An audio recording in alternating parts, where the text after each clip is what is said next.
before we dive into the next exciting story, drop a comment below and let me know, what time is it where you're watching from? I'm curious to see where everyone's tuning in from around the world.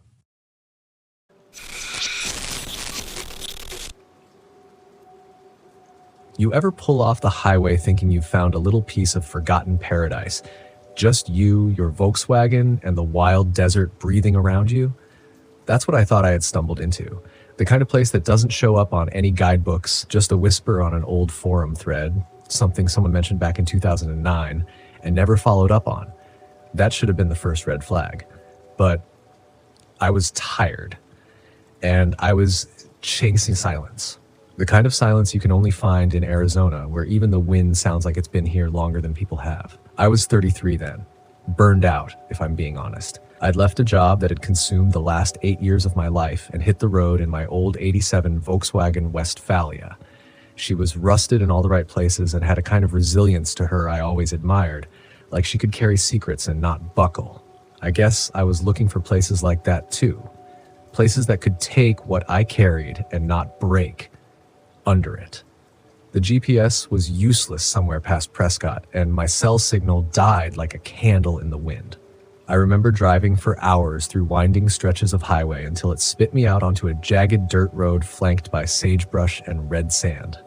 No signs, no markers, just a dented cattle gate leaning open like someone had forgotten to lock up the end of the world. It wasn't even on any map anymore. This place, an abandoned RV park locals once called Marrow Lake, though the lake had long dried into a patch of sunburnt dirt. Some said the water had turned too toxic from mine runoff. Others whispered about bones found in the shallow basin when it dried out. I didn't believe any of that. Not then. I just saw a secluded campground with free space, wide open sky, and a kind of bone-deep quiet that wrapped around you like an old blanket.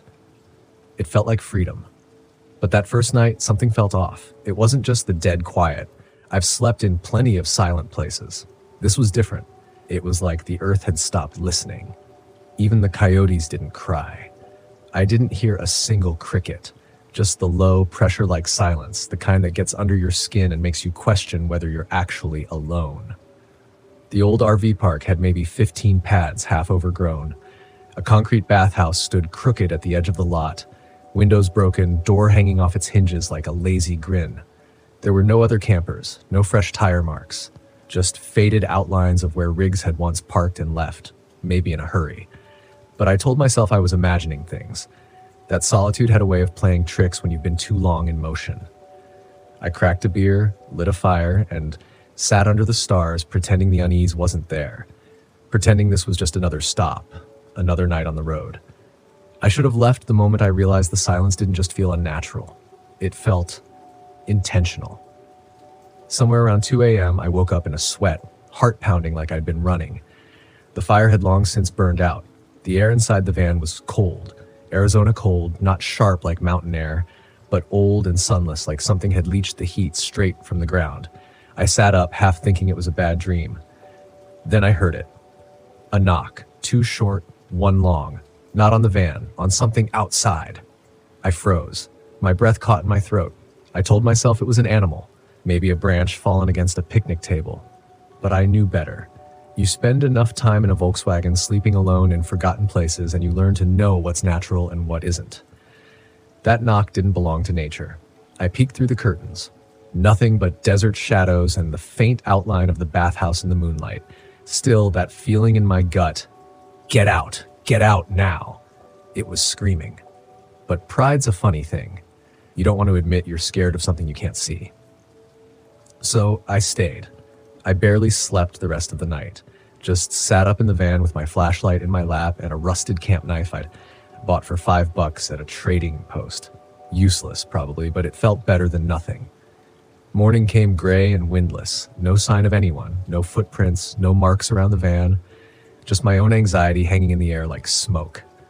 I told myself I'd imagined it all, that it was nerves or maybe a dream, that I was chasing ghosts in my head. But something had changed in the light. The place looked different. Not physically, just wrong. The pads looked too clean now, like someone had wiped them down, like the dust had been swept away in little squares, one by one. A few rusted RV hookups still stood like teeth in the ground, and I noticed one of them, Site 6, had a faint trail leading to it, almost like tire tracks. But I knew that spot had been covered in weeds the night before. I walked out to it, thinking maybe someone had pulled in late, maybe left early before I woke up. But no fresh trash, no footsteps in the dirt, just a single clean circle where something had sat. I was beginning to feel like this place had memory, but not the kind you can see. The kind that soaks into the earth and holds on to things, especially things that shouldn't be remembered. And still I stayed. It's hard to explain why.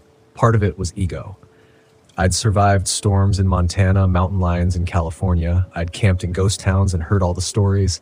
This was just another weird campground, I told myself. Another desert oddity. But deep down, I think I stayed because I wanted to see what was really out here. Something had happened at Marrow Lake.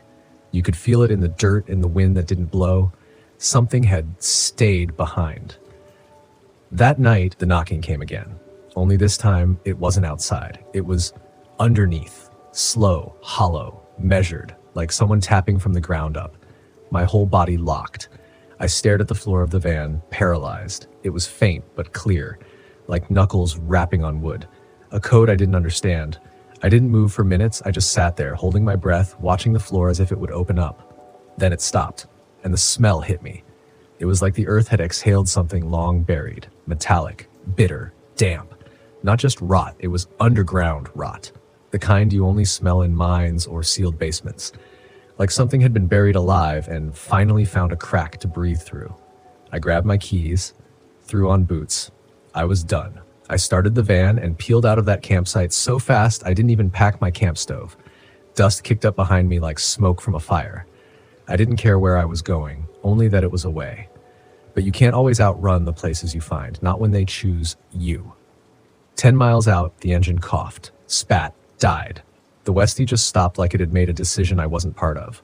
I tried everything. Rewired, checked the fuel line, replaced a fuse, nothing.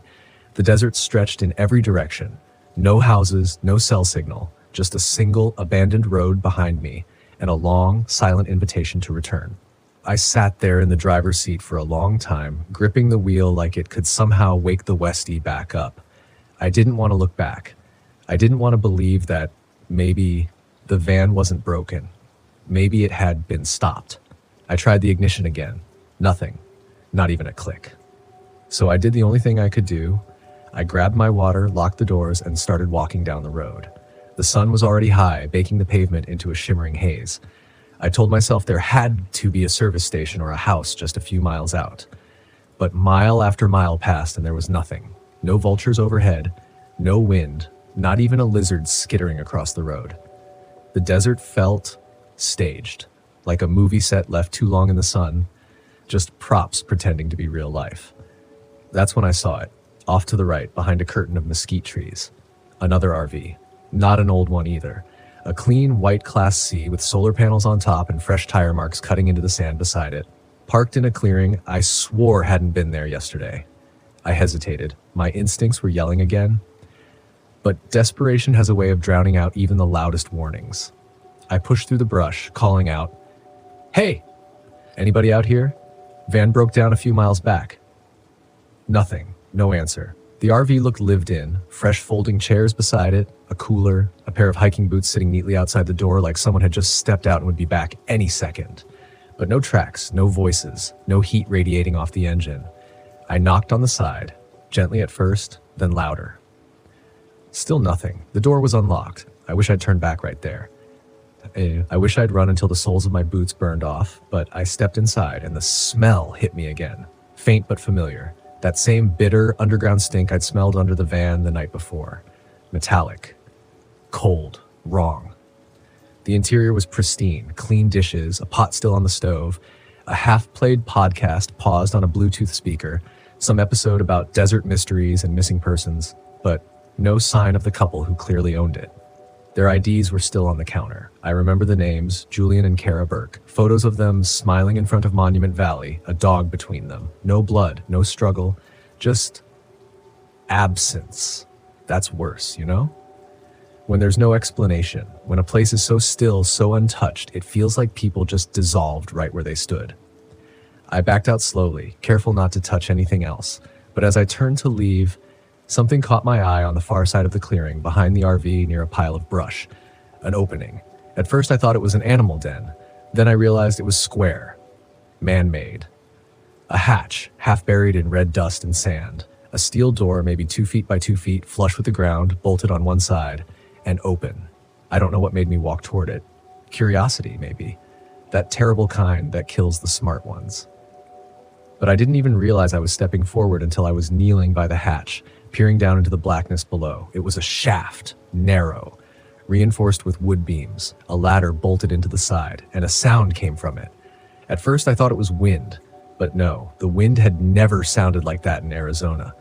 This was rhythmic, repeating. 2 knocks, 1 long. The same pattern. My skin crawled. I felt it like a static charge behind my eyes.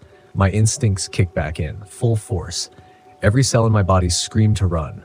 I turned and bolted, crashing back through the trees, out to the road. Didn't look back.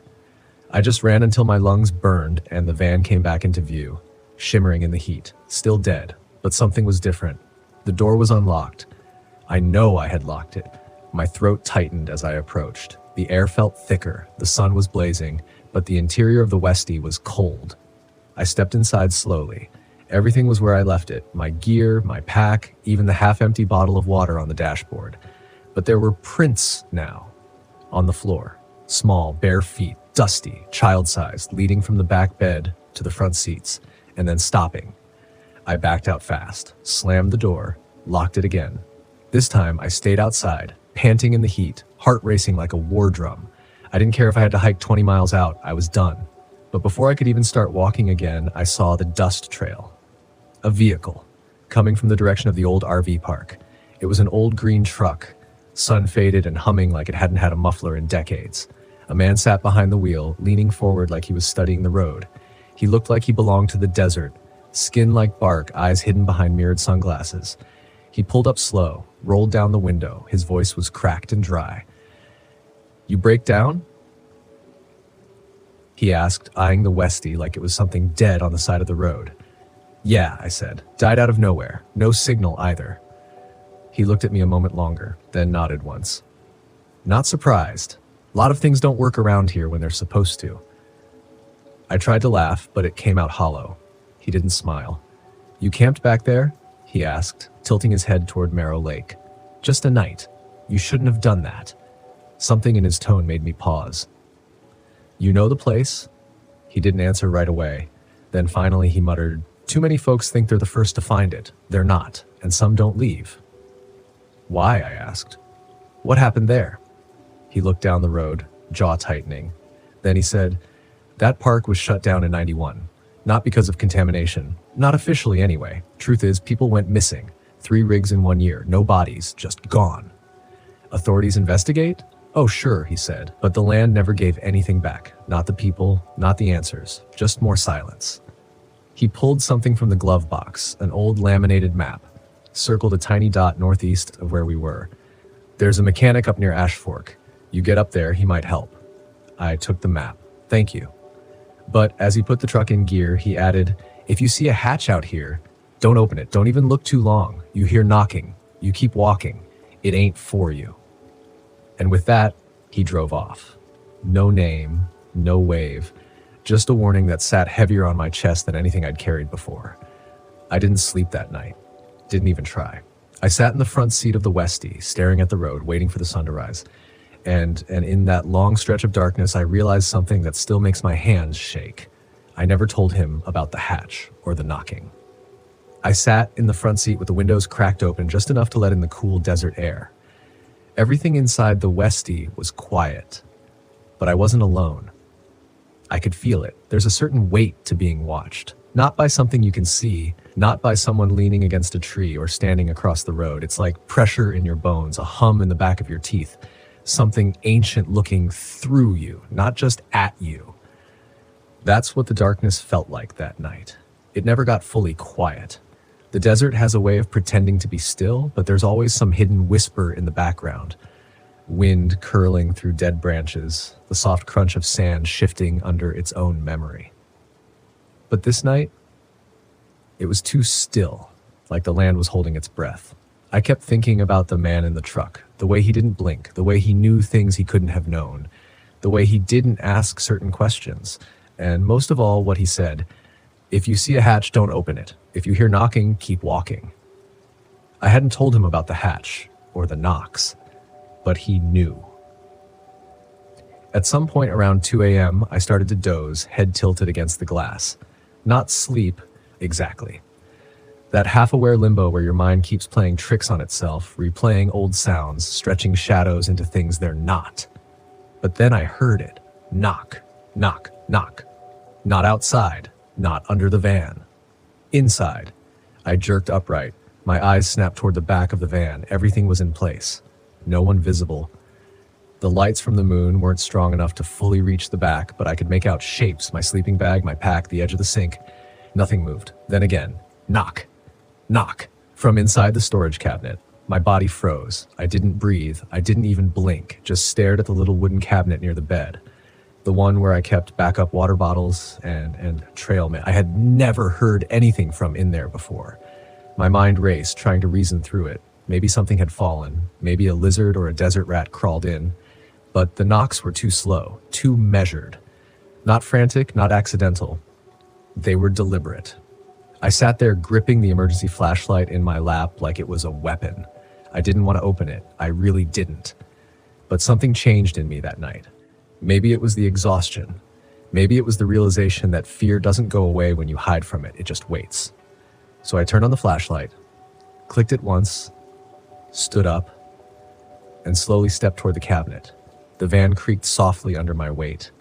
I reached for the handle, heart beating so loud I swore it would drown out the silence. And I opened it. Nothing. Just my gear. A few sealed water bottles, a crushed granola wrap, a crushed granola wrap. No sign of anything that could have knocked. No creature, no rodent droppings. Nothing. I shut it slowly, locked it. Then I noticed something on the floor. A print. Not a shoe. Not a boot. A barefoot imprint right beside where I'd stood. It was wet, like someone had been standing there. Like something cold wet had just been in the van with me. I didn't sleep the rest of the night. As soon as the sky turned gray-blue, I packed what I could, slammed the van shut, and started walking. North. Toward the marker the old man had circled on the map. Every few steps I turned around, half expecting the van door to open on its own. It didn't. The sun climbed faster than I expected, and by mid-morning I was already drenched in sweat, my lips dry and cracked. I drank sparingly from my canteen, saving what I could. But something gnawed at me. Not hunger, not thirst, curiosity. The worst kind, the kind that pretends to be reason. I couldn't stop thinking about that hatch, that RV, those footprints.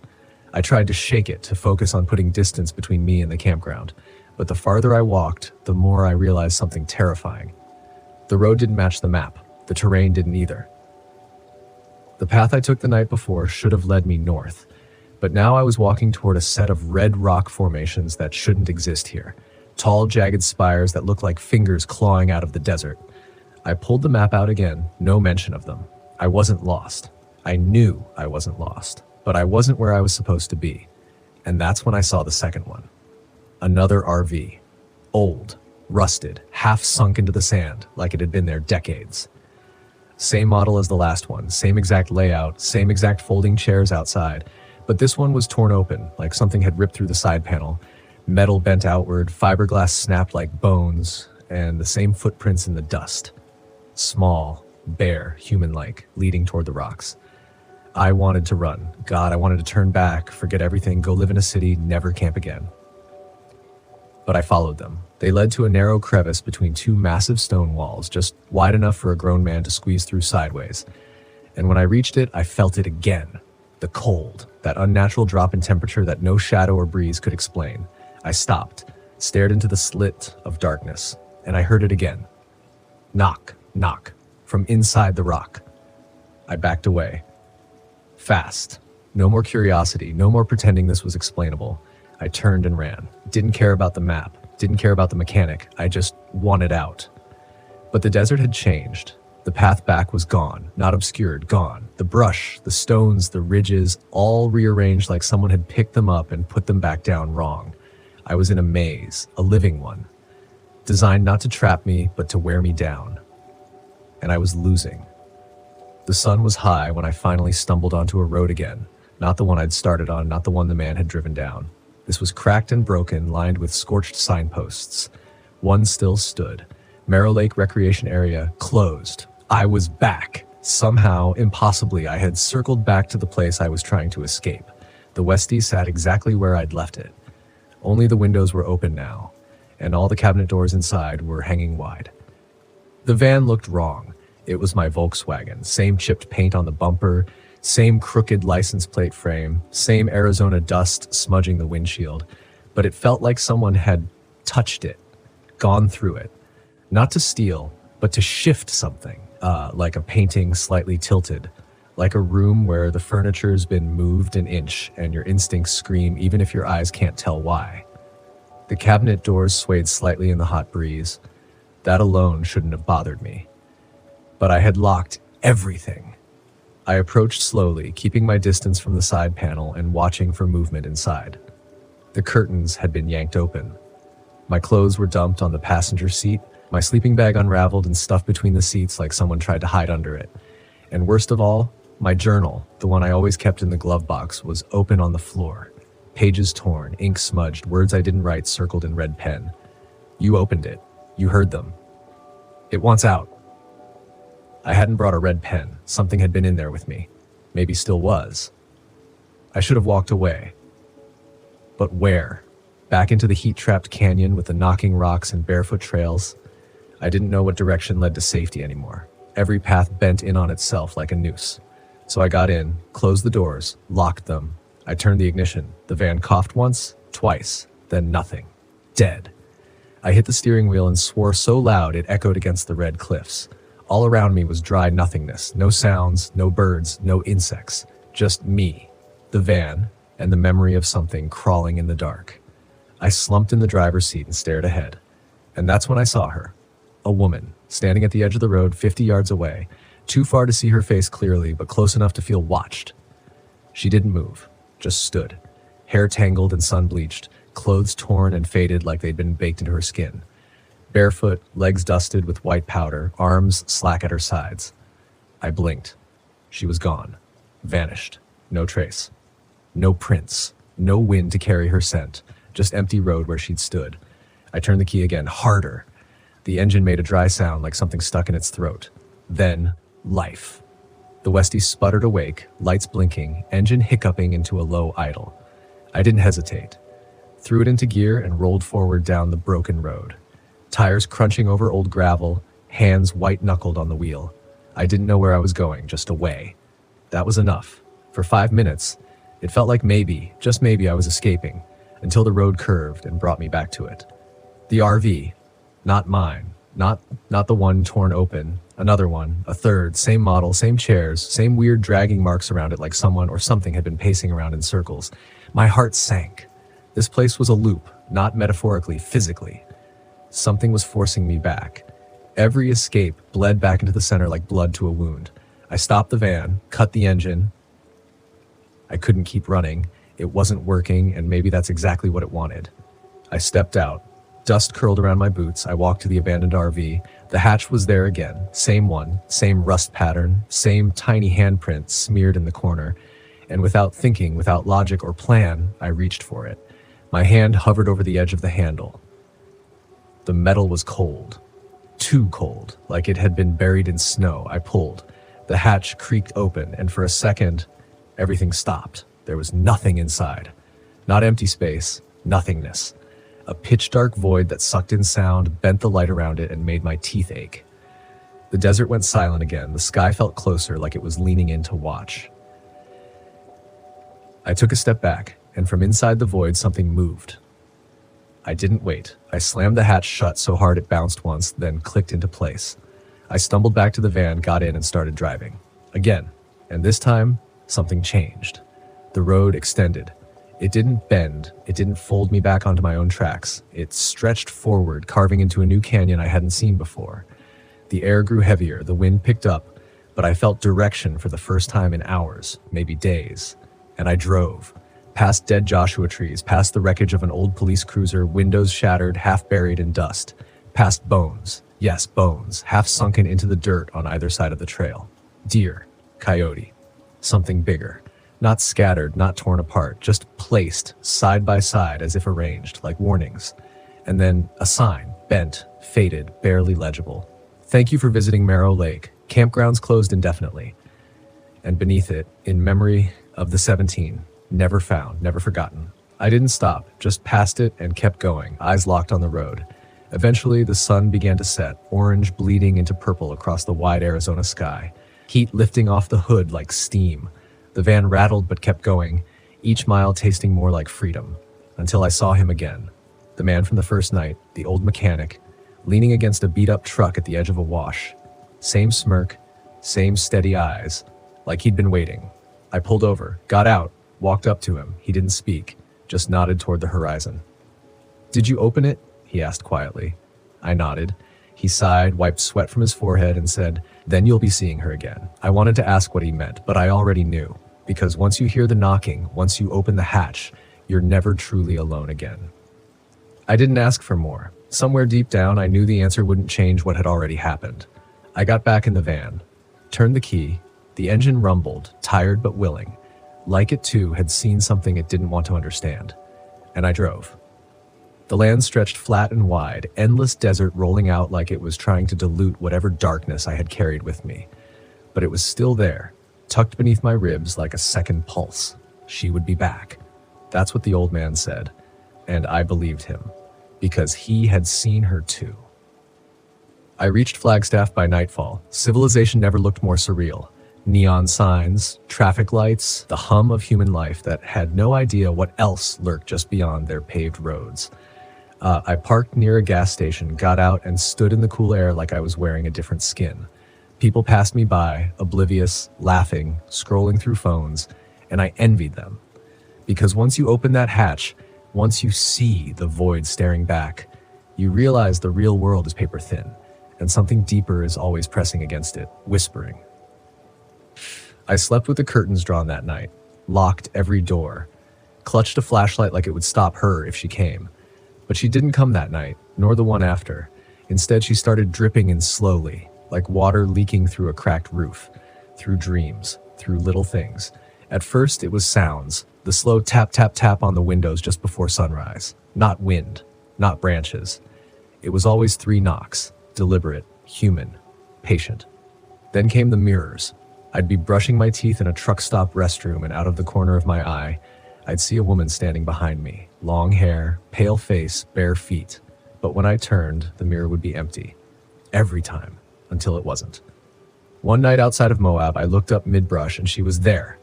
Not behind me, not beside me, inside the reflection, just watching. Mouth stitched shut, eyes wide, black as the hatch.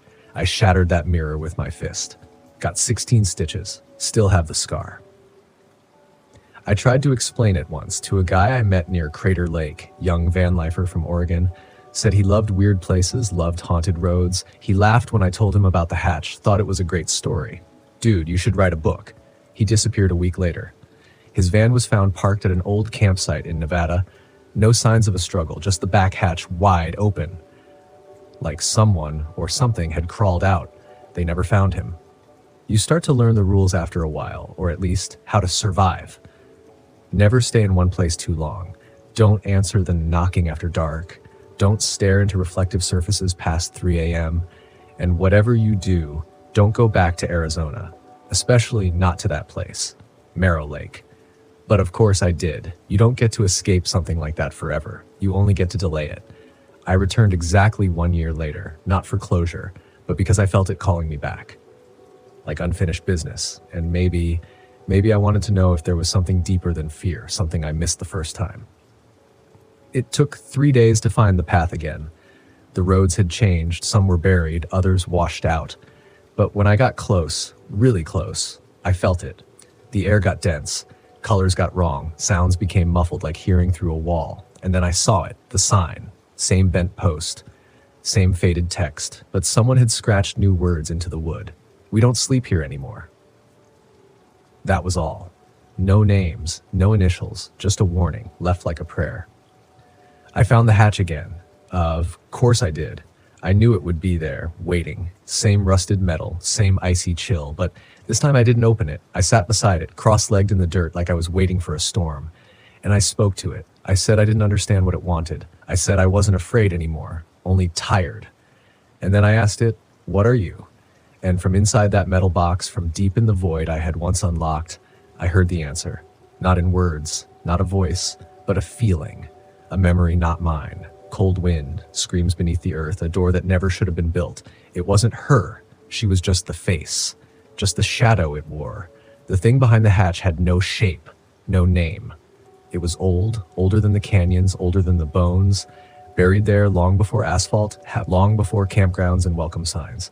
And when people came to settle, when they built that RV park, they built it on top of its mouth. They sealed it, closed it up, forgot it, until someone opened it again. Maybe a child, maybe a wanderer like me. It didn't matter who. The moment the hatch opened, it began to leak. Not with blood, with memory, with madness. And once you see it, once you feel it behind your eyes, you carry it. I left that place for the second time. But I was never free. I kept driving, through Oregon, through Montana, into the Dakotas and back to the edge of Texas. Always moving. Always looking in mirrors just a little too long. But I kept living. Because I chose to. Because the thing inside that hatch might whisper, might press, might try to crawl into your skin. But it doesn't own you unless you let it. Fear is a house. It's built brick by brick, with every secret, every silence, every unopened door.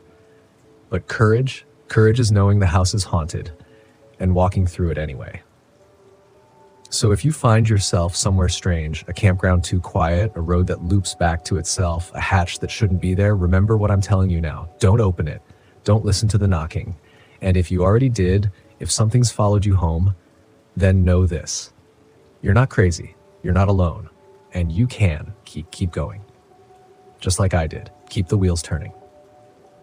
Keep the road under your feet and never ever stop fighting for the right to tell your story. Because in places like that, where time twists and things whisper through metal and dirt, the ones who forget are the ones who vanish. But the ones who remember, we survive. Even if we're changed. Even if we carry the hatch inside us forever. My name is Sean Caldwell, and in 2020, I drove my RV up to B National Park in Canada for a solo camping trip. After years stuck behind a desk crunching numbers as an accountant, I figured some fresh mountain air might clear my head better than any therapist could. I arrived at the park in the early afternoon, the towering peaks of the Rockies casting long shadows over the winding roads. The crisp scent of pine filled the air, and I couldn't help but feel a surge of excitement. I'd always been more of an indoors guy. My idea of adventure was trying a new flavor of instant ramen, but something about this place made me feel alive. Finding a secluded spot by a tranquil lake, I parked the RV and set up camp. As I fumbled with the tent poles, I chuckled at myself. "Sean, wilderness man," I muttered. "Next thing you know, you'll be wrestling bears." Though, given my scrawny frame, the only thing I'd be wrestling was a stubborn jar of peanut butter. As the sun dipped lower, I decided to explore a nearby trail. The path was quiet, except for the occasional rustling of wildlife. About a mile in, I spotted a small group of hikers heading my way. 2 men and a woman. They looked like they belonged on the cover of an outdoor magazine. Rugged, confident, and not a hair out of place. "Hey there," one of the men greeted as we crossed paths. "Name's Lucas. This is Maya and Ben." "Sean," I replied, shaking their hands. "First time up here. Any tips for a newbie camper?" Maya smiled. "Stick to the trails. Don't feed the wildlife. And if you hear banjo music, run the other way." We all laughed. "Noted," I said. "Good to know." Deliverance jokes are universal. They continued on their way, and I felt a bit lighter having made some friendly contact. Maybe I wasn't as out of place here as I thought. Back at the campsite, I cooked up some instant noodles. So much for branching out and settled by the fire. The stars began to speckle the sky, and I found myself staring up, pondering life's big questions, like why I hadn't done this sooner. A sudden snap of a twig pulled me from my thoughts. I glanced around, but saw nothing. Probably just a critter, I told myself. But then I heard it again. Closer this time. I stood up, peering into the darkness. "Hello," I called out. Silence. "If that's you, Yogi, I don't have any picnic baskets." No response. Shaking off the unease, I sat back down, but the feeling of being watched lingered. Deciding it was just my overactive imagination, I headed into the RV for the night. Sleep didn't come easily. Every rustle of leaves or hoot of an owl had me on edge. "Great job, Sean," I whispered, scared of the dark at 35. Morning arrived, and with it a determination to not let my nerves ruin the trip. I planned to hike a longer trail that promised stunning views of the valley. As I prepared my gear, I noticed something odd. Footprints around the RV that weren't mine. They were boot prints, but heavier, deeper. Maybe Lucas and his friends passed by, I thought, though it didn't make much sense. Shrugging it off, I set out on the trail. The hike was challenging but rewarding. The panoramic view at the summit was breathtaking. I snapped photos, feeling a genuine smile spread across my face. On the way back, the trail forked, and I took a path I hadn't noticed before, thinking it might be a shortcut. After 20 minutes, I realized I was off course. The trees grew denser, and the canopy above thickened, casting eerie shadows. Well, lost in the woods. "Classic Sean," I muttered. As I turned to backtrack, I caught sight of something on the ground, a glint of metal. Bending down, I picked up a rusted hunting knife. The blade was stained, and not just with rust. A chill ran through me, not from fear, but from a gut feeling that something was very wrong. I heard footsteps behind me. Spinning around, I saw a figure standing about 20 feet away. A man in tattered clothing, his face obscured by a dirty baseball cap. His posture was rigid, and in his hand he held a rifle. "Didn't mean to trespass," I said, forcing a smile, just a bit turned around. He didn't respond. Instead, he took a slow step forward. I noticed then that his clothes were smeared with what looked like dried mud. Or was it something else? "Are you okay?" I asked. He lifted his head slightly, and I caught a glimpse of his eyes, cold and devoid of emotion. "You shouldn't be here," he said in a flat tone. "Right, I'll just head back the way I came." As I moved to walk past him, he blocked my path. Panic started to bubble up. "Look, I don't want any trouble." He tilted his head. "Trouble finds everyone eventually." Without warning, he swung the butt of the rifle at me. I barely dodged, stumbling backward. Adrenaline surged through my veins. I turned and ran. Branches whipped against my face as I tore through the underbrush. I could hear his heavy footsteps behind me. Why is this happening? I thought, my lungs burning. Bursting into a clearing, I tripped over something and fell hard. Pushing myself up, I glanced back and felt my stomach drop. Protruding from the ground was a pale, lifeless hand. I scrambled away, horror gripping me. Nearby, partially covered by leaves, was the body of Ben, the hiker I'd met the day before. His eyes stared blankly skyward, a gash visible across his throat. A sickening realization hit me. I had to get help. I forced myself to move, sprinting toward where I thought the main trail was. The forest seemed to close in around me, every direction looking the same. Behind me, the man's voice called out, sing-song and chilling. Come out! Come out, wherever you are!" I spotted a small cave entrance ahead. Without thinking, I ducked inside, pressing myself against the cool stone. My breaths were ragged, heart pounding so loud I was sure he could hear it. Minutes passed. The forest was silent. Peering out cautiously, I saw no sign of him. Maybe he'd gone another way. Gathering my courage, I emerged, keeping low. Making my way carefully, I heard muffled voices. Hope sparked. I wasn't alone. Following the sound, I approached another campsite. 2 park rangers were there discussing something over a map. "Help!" I whispered urgently, stepping into the open. They looked up, startled. "Sir, are you all right?" one of them asked. "There's a man out here. He attacked me. He killed someone." Their expressions shifted to concern. "Slow down, tell us what happened." As I recounted the events, one ranger radioed for backup while the other stayed with me. "We've had reports of missing hikers recently," he said grimly. "Didn't think we'd find them like this." A rustling nearby snapped our attention. The man emerged from the trees, rifle aimed. "Looks like we've got company," he sneered. "Drop your weapon," the ranger commanded, drawing his handgun. The man fired first, hitting the ranger in the shoulder. Chaos erupted. The second ranger tackled me to the ground as more shots rang out. From my position, I saw the injured ranger fire back, hitting the assailant in the leg. The man stumbled, but didn't go down. His gaze locked onto me, fury burning in his eyes. The backup arrived then, more rangers and local police swarming the area. The man, realizing he was outnumbered, retreated into the forest. They pursued him, and I was escorted back to safety. Later, I learned that Maya, the female hiker, had also been found dead, not far from where I'd stumbled upon Ben. The man was identified as Samuel Griggs, a former hunter who'd lost his grip on reality after a personal tragedy. He believed the park belonged to him and that outsiders were trespassers to be eliminated. The authorities never caught him. Despite extensive searches, he seemed to have vanished into the wilderness.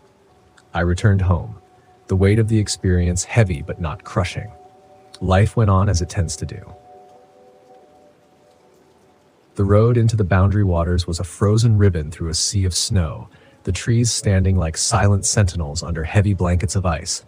The RV's heater hummed steadily, but even that couldn't keep the biting cold out. I was deep into the wilderness now, the place I'd picked to spend a week, just me, the frozen lake, and the stillness of winter. I'd been coming to places like this for years, ever since the accident. The solitude was the only thing that seemed to quiet my mind. This time I was here to ice fish, maybe snap a few photos for my nature blog, but mostly I was here to prove to myself that I could still handle it. The cold, the isolation, the memories. I pulled the RV to a stop by a small frozen lake I'd scouted on a map. It was miles away from the nearest town, completely off the grid, just how I liked it. I stepped out into the icy air, my breath fogging in front of me as I took in the sight.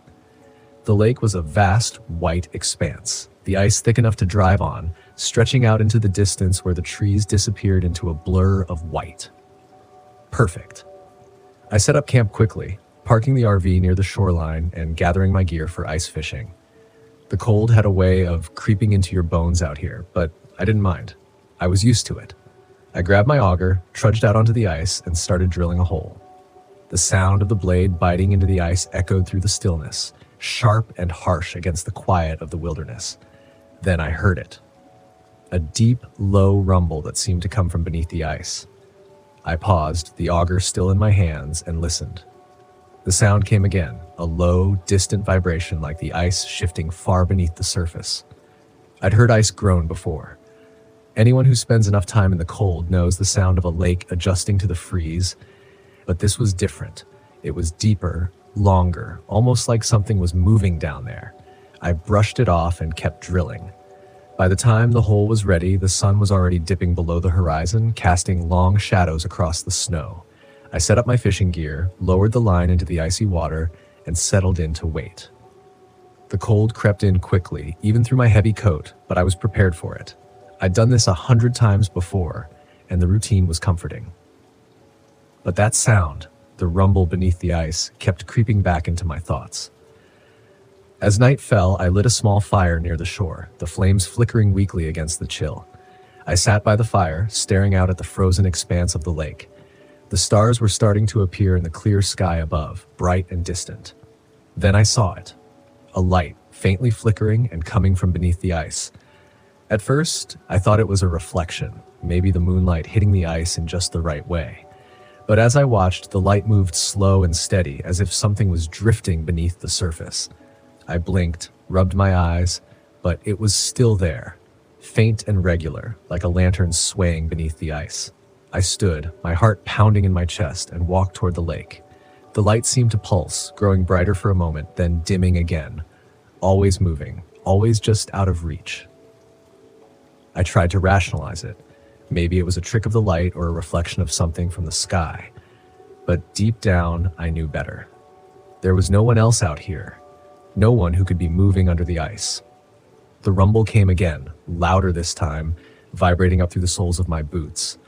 I took a step back, suddenly feeling exposed out there on the open ice. The wind picked up, howling through the trees, and I turned back toward the RV, my mind racing. The light, the sound, something wasn't right. The next morning, I couldn't shake the feeling that something was wrong. I went back out onto the lake, determined to make sense of it all. The sun was barely up, and the cold was more biting than ever.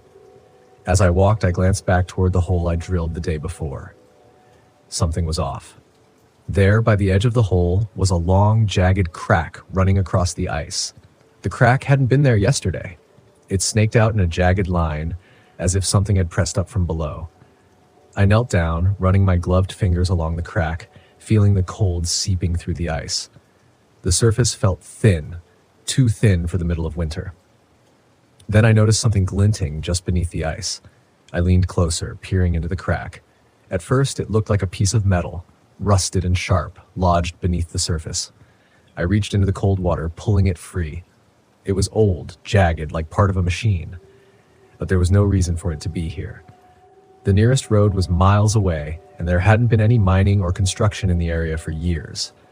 The metal was strange, sharp and smooth, like it had been cut clean. As I held the piece in my hand, the rumbling came again, louder now, closer. I stood quickly, scanning the lake. The light was back, faint but steady, moving beneath the ice, closer than before. My pulse quickened, and I felt a cold sweat break out under my coat. Something was down there, something was moving. I backed away from the crack, my mind racing. The metal, the light, the sound, it all pointed to something beneath the ice, something unnatural. But what? The stories I had heard over the years about strange things beneath the frozen lakes, about disappearances and creatures buried deep in the ice, came flooding back. I'd always dismissed them as nonsense, campfire stories to scare the newcomers. But now, standing there in the middle of the frozen lake, I wasn't so sure. I needed answers. Later that day, as I was gathering more firewood, I came across an old ice fishing shack near the edge of the lake that looked abandoned. But there were fresh footprints in the snow, leading up to the door. Curious, I approached, knocking lightly before pushing the door open. Inside, I found an older man hunched over a small stove, warming his hands. His face was weathered, his beard streaked with gray, and he looked up at me with tired eyes as I stepped in. "Didn't expect to see anyone out here," I said, trying to keep my voice steady. The man grunted, his eyes narrowing. "Not many come this deep into the wilderness." I hesitated. "I've been hearing strange sounds under the ice, and I saw a light last night, moving beneath the surface. Do you know anything about that?" The man's expression darkened. He turned back to the stove, staring into the flames. "You shouldn't be out on that lake," he said quietly. "There are things beneath the ice, things that shouldn't be disturbed." "What do you mean?" I asked, my heart pounding. The man sighed, rubbing a hand across his face. "There's an old mining operation under that lake, abandoned long ago. They were digging deep, too deep. Some say they woke something up down there. Ever since, strange things have happened. People go missing. The ice breaks when it shouldn't. And that light, it's not the only thing that moves down there." A chill ran down my spine. "What's under there?" The man shook his head. "I don't, but I've been coming out here for years, and I've seen enough to know when something isn't right. The lake's alive. It's watching you." That night, the light beneath the ice returned, brighter than before, pulsing like a heartbeat. I watched from the RV, my breath fogging up the window, as the rumbling beneath the ice grew louder, more insistent. I knew I couldn't stay. Whatever was beneath the lake, it was waking up. I packed my gear quickly, throwing everything into the RV, but as I started the engine, the ground beneath the RV began to tremble. The rumbling was almost deafening now, vibrating up through the frozen earth. I glanced out toward the lake, and my blood ran cold. The ice was cracking, long fissures spreading out from the center of the lake. And then, in the distance, the surface of the ice exploded upward, a massive shape breaking through. I only caught a glimpse, something dark and enormous, sliding beneath the ice again, disappearing as quickly as it had appeared. But it was enough. I floored the gas pedal, the RV lurching forward as I raced away from the lake, the sound of cracking ice echoing behind me. The road was a blur, my heart pounding in my chest. But even as I drove, I could still feel it, the weight of something massive beneath the surface, watching, waiting. When I finally reached the main road, the rumbling stopped, but the memory of that thing beneath the ice stayed with me. I'll never forget it, the way the light pulsed, the way the ice cracked as if it were alive. I left the boundary waters behind, but a part of me knows I'll never truly escape it. Some things should stay buried, and whatever's beneath that lake, it's not finished yet.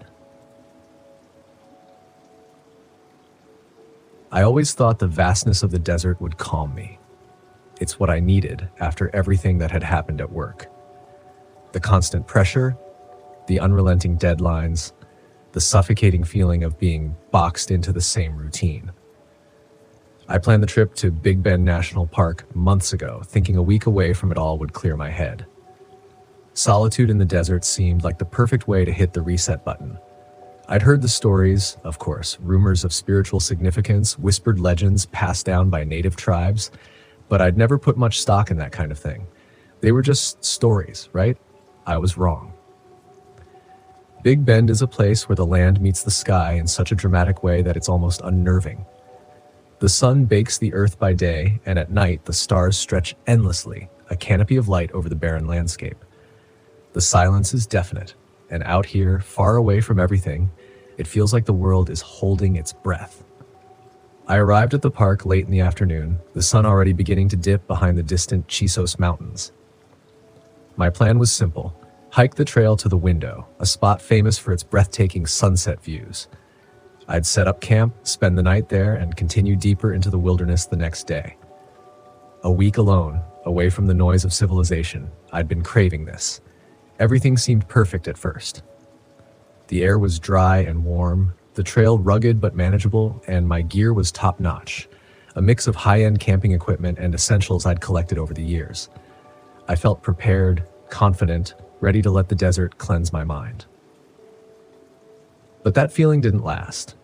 By the time I reached my campsite, I noticed my GPS was flickering, the signal coming and going without explanation. I chalked it up to a glitch. Maybe the battery was low, though I had checked it before I left. Then my phone started to act strange. The battery, which had been at 80% when I arrived, drained rapidly, dropping to 20% in just a few minutes. No big deal, I thought. I wasn't here to use my phone. After all, this was supposed to be my escape from technology. As I set up my tent, the sun dipped below the horizon and the cold wind swept through the canyon. I hadn't expected the temperature to drop so quickly, and I fumbled through my pack for my jacket. My hands were shaking, and I wasn't sure if it was from the cold or something else. That's when I heard it. The first sign that something wasn't right. It was faint at first, just a whisper carried on the wind. So soft I thought I imagined it. But then it came again. Rhythmic, almost like chanting, echoing through the canyon. I paused, holding my breath, straining to hear. There was nothing, just the sound of the wind. "Get it together, Tyler," I muttered to myself. I was overthinking things again. The wind through the rocks, that's all it was. My mind playing tricks on me, feeding into my anxieties like it always did. I finished setting up camp and tried to relax, but the uneasy feeling wouldn't leave me. The silence was oppressive, heavy, as if the desert itself was waiting for something. I tried to brush it off. I was just tired, exhausted, really. That night, as I lay in my tent, the whispers returned, louder this time, clearer. It wasn't the wind. It was something else, something real. The whispers grew, surrounding me, coming from every direction. They weren't in English, not even Spanish. It was an ancient language, guttural and rhythmic, like a chant I couldn't understand. I sat up in my sleeping bag, my heart racing. I reached for my flashlight, but when I clicked it on, the beam sputtered and died. My hands fumbled in the darkness, searching for my backup lantern. When I found it, I clicked it on, flooding the tent with light. But the whispers didn't stop. They only seemed to get closer. I tried to stay calm, telling myself it was just my imagination, but deep down, I knew something was wrong. This wasn't just anxiety. Something was out there. I stepped outside. The cold air hit me like a slap to the face. The fire I'd built earlier had long since died down to embers. I looked around, scanning the landscape with my lantern. That's when I saw it. The small stone cairns, dozens of them, scattered around the edges of my campsite like tiny tombstones. They hadn't been there when I set up camp, I was sure of it. A chill ran down my spine. Someone had been here, or something. My mind raced. Could it have been other hikers? A prank, maybe? But the trail had been empty when I arrived, and this was an isolated spot. No one would have come this far just to mess with me. The whispers grew louder, more insistent. My hands were shaking as I backed toward my tent, the beam of my lantern swinging wildly across the ground. Then, out of the corner of my eye, I saw a movement. A shadow, just at the edge of the light, darting between the rocks. It was too fast to be human. My heart pounded in my chest as I swung the lantern around, trying to catch another glimpse. But there was nothing, just the empty desert. I bolted back into my tent, zipping it shut behind me as if that thin layer of nylon could protect me from whatever was out there. I sat there, gripping the lantern, listening to the whispers fade into the distance. I didn't sleep that night. Every noise made my heart jump. Every gust of wind felt like something moving just outside. By morning, the whispers were gone, but the unease lingered. I packed up camp, deciding to cut my trip short. I'd head back to the trailhead, call it a failure, and go home. There was no shame in that. But as I started hiking back, something was off. The trail didn't look right. The landmarks, the rock formations, they weren't where they should have been. I pulled out my map, trying to orient myself, but nothing matched. It was like the land itself had shifted overnight. I checked my GPS, but the screen was blank. Dead. My phone, too, had lost all power. Panic set in. I was lost, completely, utterly lost in the middle of the desert. I forced myself to stay calm, to breathe. I could find my way back. I just retraced my steps. But no matter how far I walked, the landscape seemed to warp around me, twisting into unfamiliar shapes. My footprints, which should have been visible in the sand, were gone, erased, as if I'd never walked that way at all. The sun climbed higher in the sky, beating down on me, but the cold from the night before hadn't left. It clung to me, seeping into my bones. And then I saw it again. The shadow. It was further away this time, just a dark figure standing on the ridge, watching me. I froze, my breath catching in my throat. It was tall, impossibly tall and thin. I couldn't make out any features, just its silhouette against the sky. It didn't move. It didn't come closer. It just stood there watching. I didn't know what it was, but I knew I had to get away from it. I turned and ran, my legs burning as I scrambled over the rocks, my pack bouncing against my back. But no matter how far I ran, the figure was always there, always just at the edge of my vision, standing still, waiting. My mind raced with the legends I'd read before the trip. Stories of Lalahor, the evil hour, a spirit that lured travelers to their doom. It was said to appear just before tragedy struck, a warning of death. I hadn't believed in those stories, not really. But now, with the shadow stalking me, I wasn't so sure. The sun began to set, casting long shadows across the desert. I was exhausted, my body aching, my mind frayed. I couldn't keep running. I had to face it. I stopped, turning to look at the ridge behind me. The shadow was closer now, standing still, its dark form blending with the rocks. I took a deep breath, trying to steady my nerves. "I'm not afraid," I said aloud, though my voice wavered. "I'm not afraid of you." The shadow didn't move, but I felt its presence, heavy and oppressive, weighing down on me. My heart raced, but I forced myself to stand my ground. Slowly, the figure began to fade, dissolving into the landscape like smoke. The whispers, too, faded into the wind, growing quieter until they were gone. I stood there for a long time, the desert silent once more. The sky darkened above me. I didn't know what had just happened, but I knew one thing for sure. I couldn't stay here any longer. The next morning, I found the trail. The landscape had returned to normal, the landmarks in the right places, as if nothing had changed. I made my way back to the trailhead, my legs weak, my mind still spinning from the encounter. I left Big Ben that day, never to return.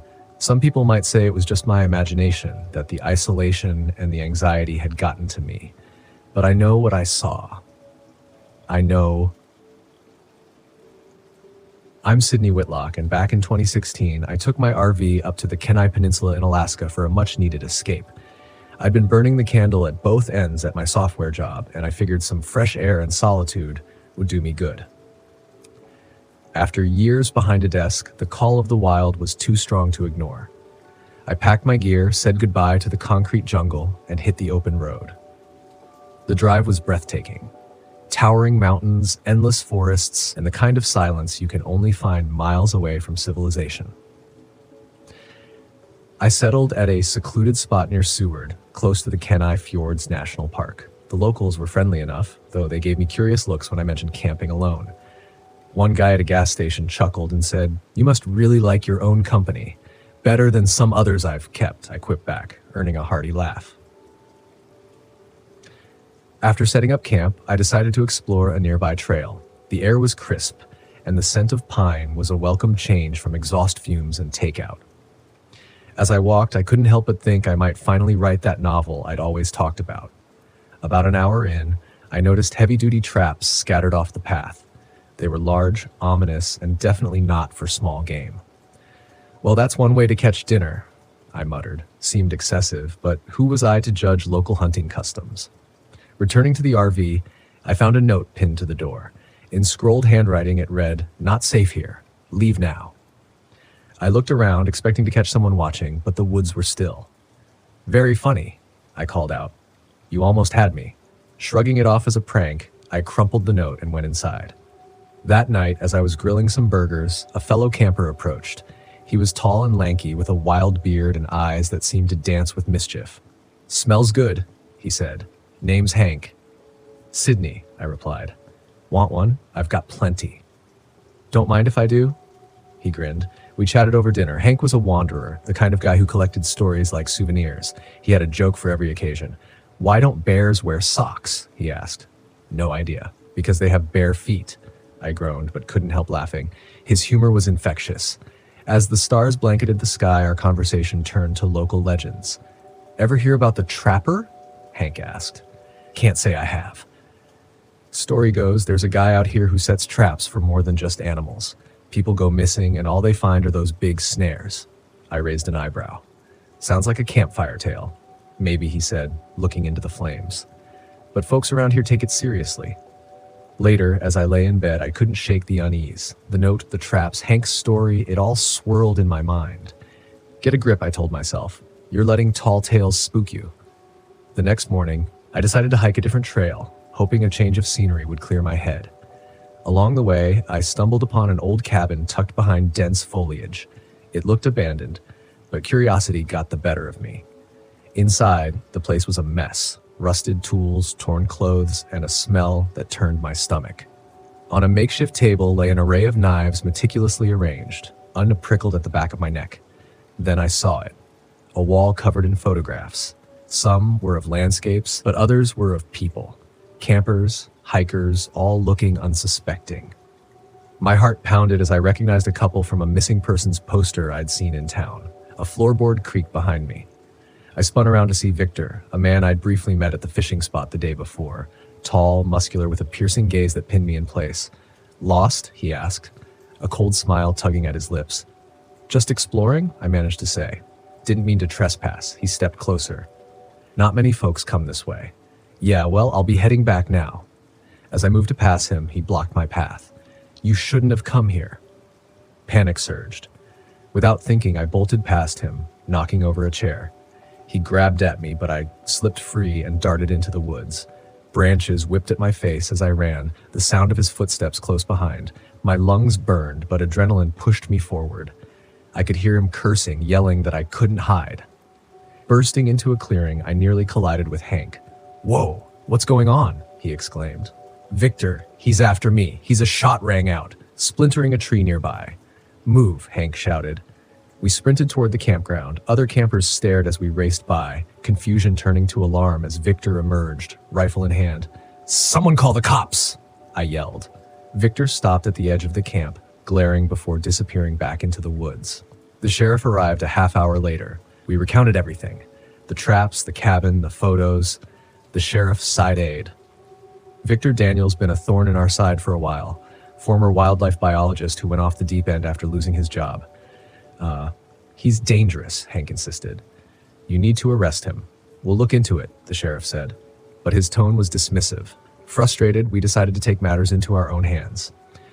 Probably not the smartest move, but fear does funny things. That evening, Hank and I armed ourselves with bear spray and a flare gun. Better than nothing.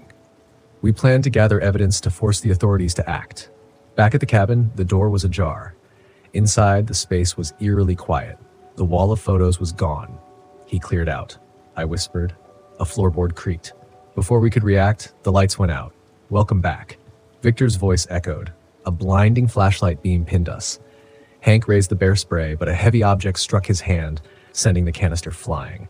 "City boys think they can survive out here?" Victor taunted. I fumbled for the flare gun. In the darkness, I couldn't see him, but I could hear his footsteps circling us. "Why are you doing this?" I demanded. He laughed. "Survival of the fittest. Only the strong deserve to roam free." A sudden scuffle sounded as Hank tackled Victor. They grappled, knocking over furniture. I fired the flare gun blindly. The flare ignited the curtains, flames licking upward. "Time to go," I shouted, grabbing Hank. We stumbled out as the cabin became an inferno. Victor's screams echoed behind us. Outside, the night was chaos. The fire illuminated the forest, and the distant wail of sirens signaled that someone had finally called for help. The authorities arrived to a scene of devastation. They recovered a body from the wreckage burned beyond recognition. In the days that followed, evidence emerged linking Victor to multiple disappearances. His twisted ideology was rooted in a manifesto they found in the ashes, detailing his belief that modern society had weakened humanity. Hank and I parted ways soon after. He headed north, always chasing the next adventure. Before he left, he handed me a book. "What's this?" I asked. "Journal I found at the cabin," he said. "Figured you might want to read it." I flipped through the pages, Victor's ramblings, plans, and sketches of traps. "Thanks," I said. "Stay safe out there." "Always do," he replied with a wink. Back home, I couldn't shake the experience. I delved into research about Victor Daniels. He'd been a respected scientist once, studying predator behaviors. After budget cuts ended his project, he'd vanished, re-emerging as a predator himself. In the end, he became the very thing he'd studied, a reminder that sometimes the most dangerous animals walk on two legs. I returned to my routine, but with a newfound appreciation for the mundane. The wilderness was beautiful, but I'd had enough adventure to last a lifetime. As a friend once joked, maybe next time try a station. Guess he had a point. My name is Tegan Walker, and back in 2017, I found myself deep in the wilds of the Great Smoky Mountains National Park, looking for a bit of solitude and maybe a good fishing spot. I've always preferred the company of trees over people. Not that I'm antisocial, just that nature doesn't argue back. I'd packed my gear, loaded up my old Jeep, and decided to take a week off from my job as a mechanic in Knoxville. The drive to the park was uneventful, the kind of peaceful journey where the miles slip by and the radio's static becomes comforting background noise. I arrived at a lesser-known trailhead, one that a buddy had tipped me off about. "Best trout you'll ever taste," he'd said, swearing me to secrecy. The air was crisp, carrying the scent of pine and earth, and I felt a weight lift off my shoulders as I started down the path. About an hour into the hike, I came across an old wooden sign, half swallowed by moss. Carter's Creek, 2 miles. Perfect. The trail narrowed, branches occasionally snagging my backpack as if the forest were playing little pranks on me. I laughed it off. Better the trees than my coworkers with their endless jokes about my so-called hermit tendencies. As I got closer to the creek, the sound of rushing water grew louder, accompanied by the distant call of a hawk. The serenity was exactly what I'd been craving. When I reached the water, I set up camp nearby, pitching my tent on a flat patch of ground and gathering stones to make a fire pit. By late afternoon, I'd caught a couple of decent-sized trout and was roasting them over the flames. The taste was everything my friend had promised and more. Just as the sun began to dip behind the mountains, casting long shadows across the water, I noticed something odd. Across the creek, about 50 yards upstream, a deer stood frozen, its ears perked and body tense. It wasn't drinking or grazing, it was just staring into the dense thicket. I followed its gaze but saw nothing unusual. Must be a predator nearby, I thought aloud. Circle of life and all that. I settled back down, but an uneasy feeling crept over me. The deer bolted suddenly, disappearing into the trees with a swift grace that belied its size. Shrugging it off, I tossed another log onto the fire and pulled out a book, figuring some reading would take my mind off the eerie stillness that had settled in. Night fell, and the sounds of the forest changed. The chirping of birds gave way to the hum of insects and the occasional hoot of an owl. I crawled into my tent, leaving the fire to burn down to embers. Sleep came easily. Sometime in the middle of the night, I awoke to the sound of rustling outside, probably a raccoon drawn by the scent of cooked fish. I ignored it at first, but then the rustling turned into a heavy crunching of leaves and snapping branches. Whatever it was big. "Great, a black bear," I muttered, grabbing the flashlight and the bear spray from my pack. I unzipped the tent just enough to shine the beam outside. The light cut through the darkness, illuminating the trees but revealing nothing. The sounds had stopped. "Hello?" I called out, feeling a bit foolish for talking to a wild animal. Silence. Then a low rumbling sound echoed from the darkness. Not quite a growl, but something that made the hairs on the back of my neck stand up. It reminded me of the noise a large dog makes when protecting its territory, but deeper, more primal. "Easy now," I whispered, gripping the bear spray tighter.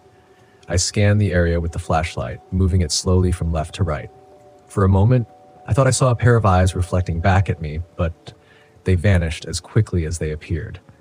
Deciding that discretion was the better part of valor, I retreated back into my tent and secured the zipper. Sleep wouldn't come, so I sat there listening intently. The forest had gone quiet. Too quiet. No insects, no owls, nothing. Morning couldn't come fast enough. As dawn broke, I emerged from the tent to survey the campsite. Everything seemed in order until I noticed footprints by the dying fire. They were unlike any tracks I'd seen before.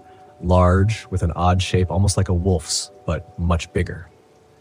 "Well, that's not in any field guide," I said, snapping a photo with my phone. Maybe I could look it up later or ask one of the park rangers. Shaking off the night's events, I decided to spend the day exploring further upstream. The sunlight filtered through the canopy, creating patterns on the forest floor that danced as the wind moved the branches. I found another promising spot and cast my line, letting the tranquility wash over me. Around midday, as I was reeling in a particularly feisty trout, I heard a scream, not an animal's cry, but a human scream, echoing through the trees. It was cut short abruptly. Dropping the fishing rod, I grabbed my pack and headed in the direction of the sound. "Hello? Anyone out there?" I called. No response. I pushed through the underbrush, branches whipping against my arms and face. After about 10 minutes of scrambling, I stumbled into a small clearing and froze. There on the ground was a backpack, torn to shreds. Scattered around it were clothes soaked in blood and a crumpled map of the park. No sign of the person who owned them. This doesn't look like a simple accident, I thought, my heart pounding. I pulled out my phone to call for help but had no signal. Typical. The smart move would be to head back to my campsite, pack up, and make for the trailhead. As I turned to leave, I caught sight of something hanging from a low branch. A tattered piece of fabric fluttering in the breeze. It looked like part of a shirt, stained dark. A sense of dread settled in my stomach. I needed to alert the authorities. I retraced my steps, marking trees with my knife to find the spot again if needed. Back at my campsite, I hastily threw everything into my backpack. The feeling of being watched was overwhelming. Every snap of a twig made me jump. "Get a grip, Ezekiel," I told myself. Just a couple of miles to the Jeep. I set off at a brisk pace, constantly checking over my shoulder. The forest, which had seemed so welcoming before, now felt oppressive. About halfway to the trailhead, I came across footprints similar to the ones I'd seen earlier, but fresher. They crossed the path and headed deeper into the woods. A chill ran through me, not from the air, but from the realization that whatever made those prints was circling me. I quickened my pace, almost breaking into a jog. Then, ahead on the trail, I saw something that made me stop cold. Another hiker was lying face down on the path, motionless. I approached cautiously. "Hey, are you okay?" I called out. No response. As I got closer, the scene became gruesomely clear. The hiker's clothes were shredded and there were deep gashes along his back. The ground was stained. I fought back the urge to be sick. This was no animal attack, not any animal I'd ever heard of. A rustling sound came from the bushes to my left. I turned slowly, and there it was. A massive creature stood partially obscured by the foliage. It was covered in dark, matted fur, standing on two legs like a human, but with the head and features reminiscent of a wolf, or perhaps a bear, but not quite either. Its eyes were fixed on me, intelligent and predatory.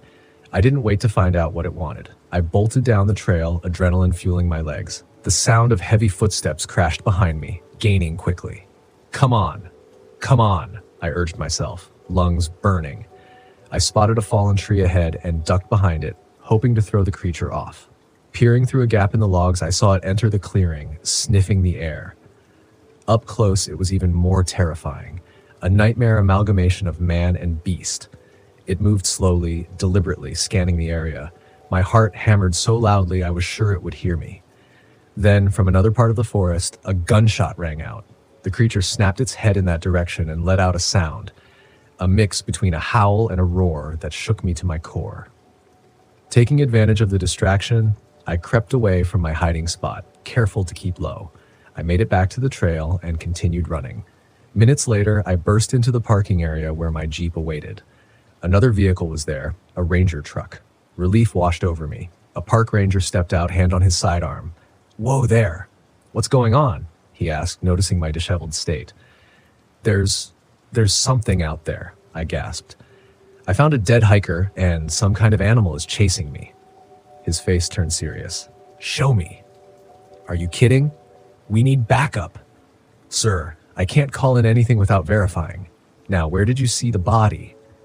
Realizing he wasn't going to budge, I agreed to lead him back, hoping that daylight and his firearm would offer some protection.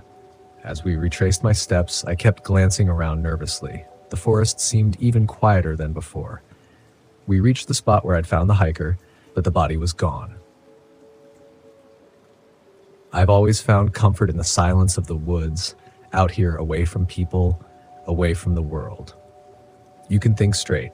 George Washington and Jefferson National Forest had been my sanctuary for years, my escape from the clutter of civilization. But this time, something felt different. It was as if the land itself was holding a secret it didn't want to share. It had been a rough few months. Lisa left me, and I couldn't say I didn't see it coming.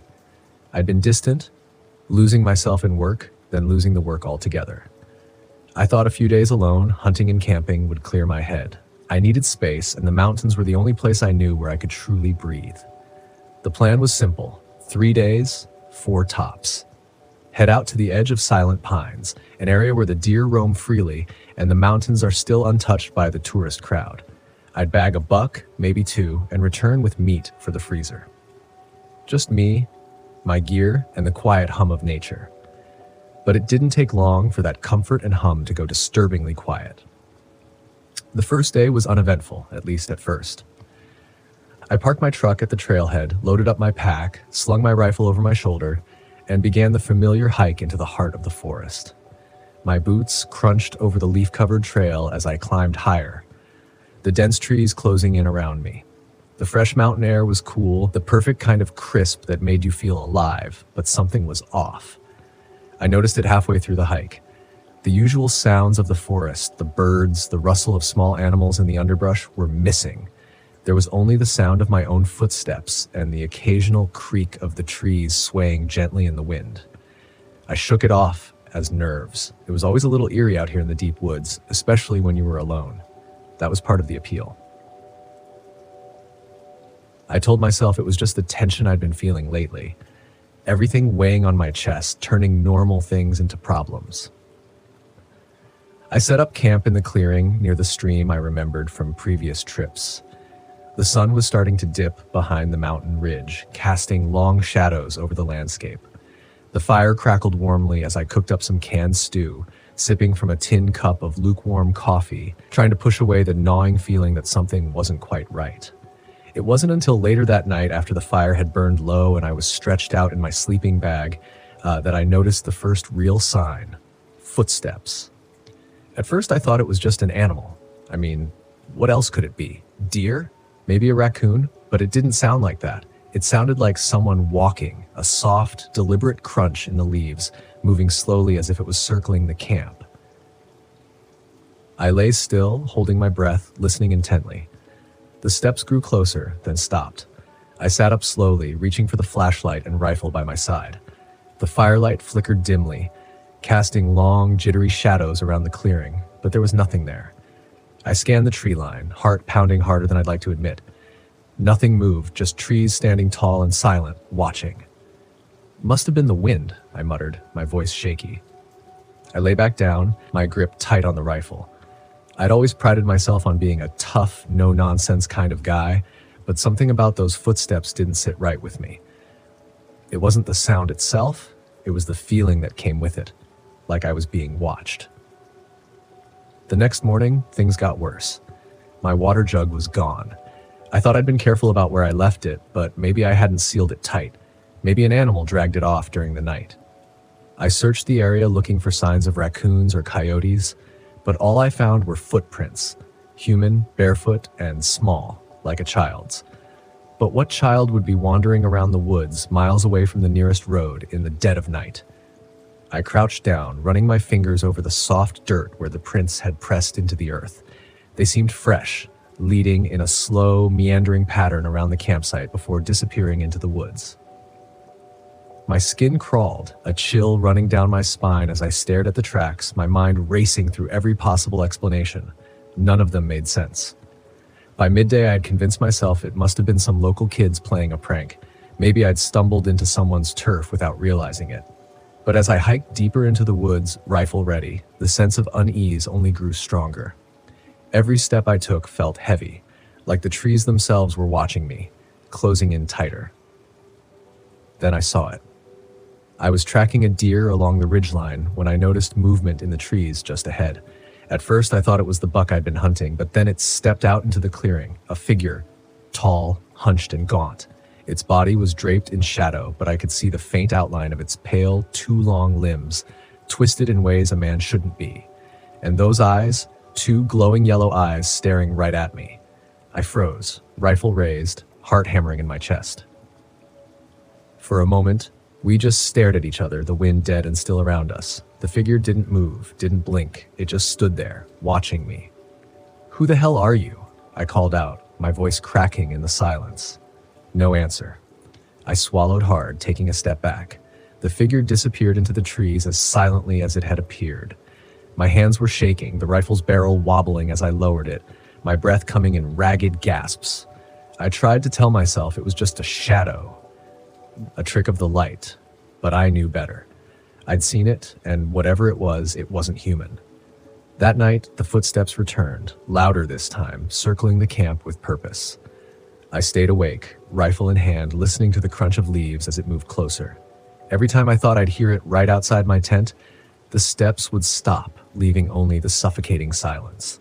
I couldn't sleep, couldn't even close my eyes without imagining those yellow eyes watching me from the darkness. By the third day, I was a mess, exhausted, jumpy, paranoid. I hadn't seen the figure again, but I could feel it following me, watching. The forest, once my refuge, had become a prison. I couldn't shake the feeling that no matter how fast I walked, no matter how deep I went, it was always just behind me, waiting. That afternoon, I found more footprints. This time, they were right outside my tent, circling it in strange, looping patterns. There were dozens of them, overlapping, almost chaotic, as if someone or something had danced around the camp all night. My heart raced as I traced the tracks, panic creeping into my bones. The final straw came that evening.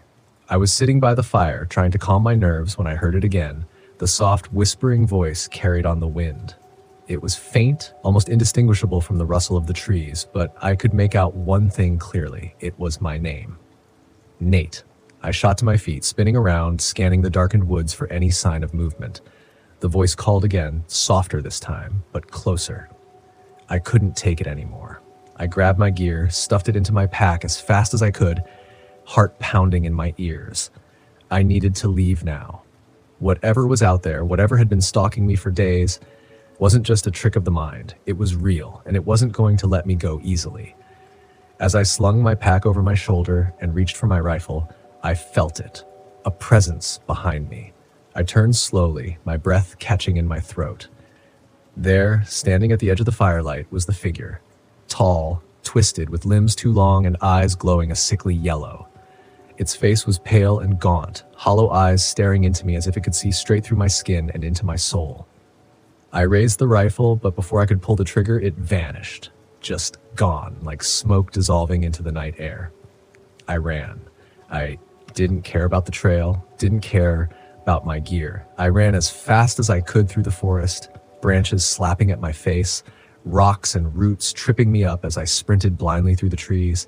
I could hear it behind me, the soft crunch of footsteps following, never far behind.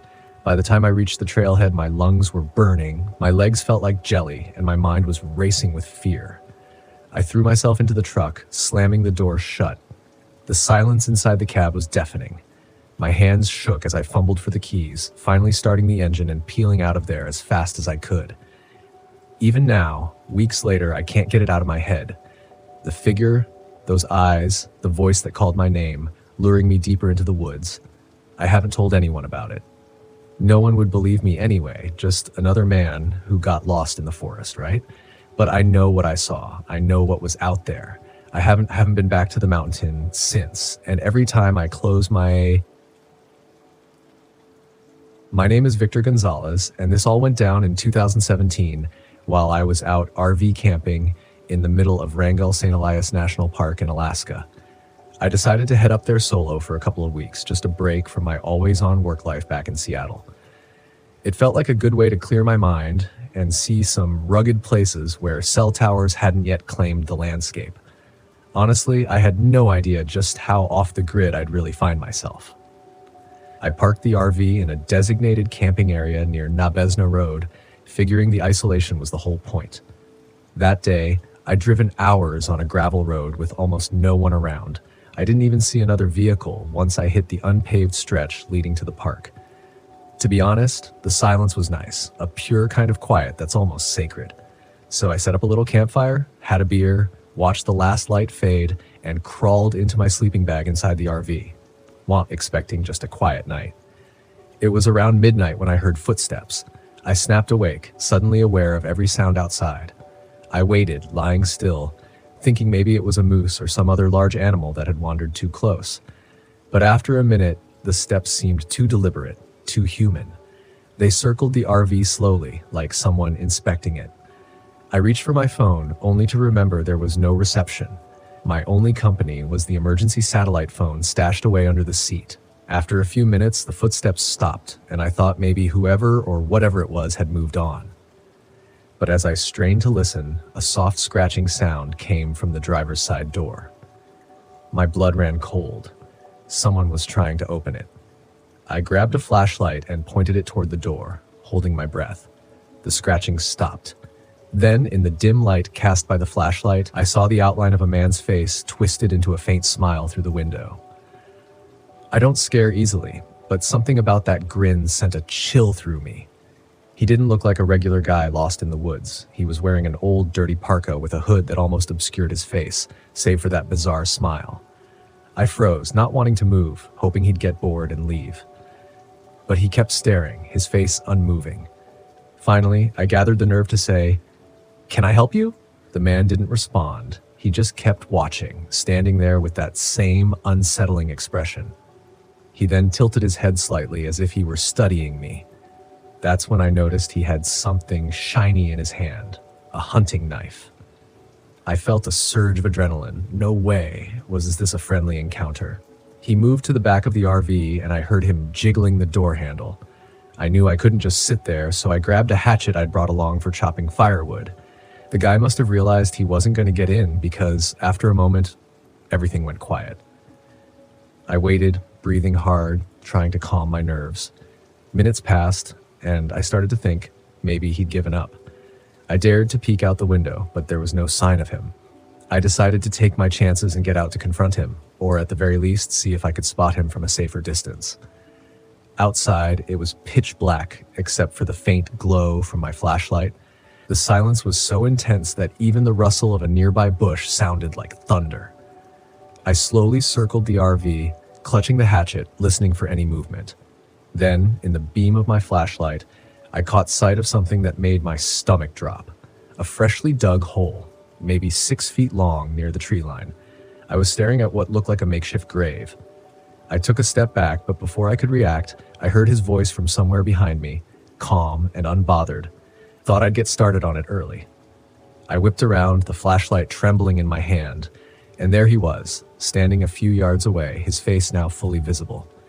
He was middle-aged, rugged, with a look that screamed he'd spent far too many nights alone in the wilderness.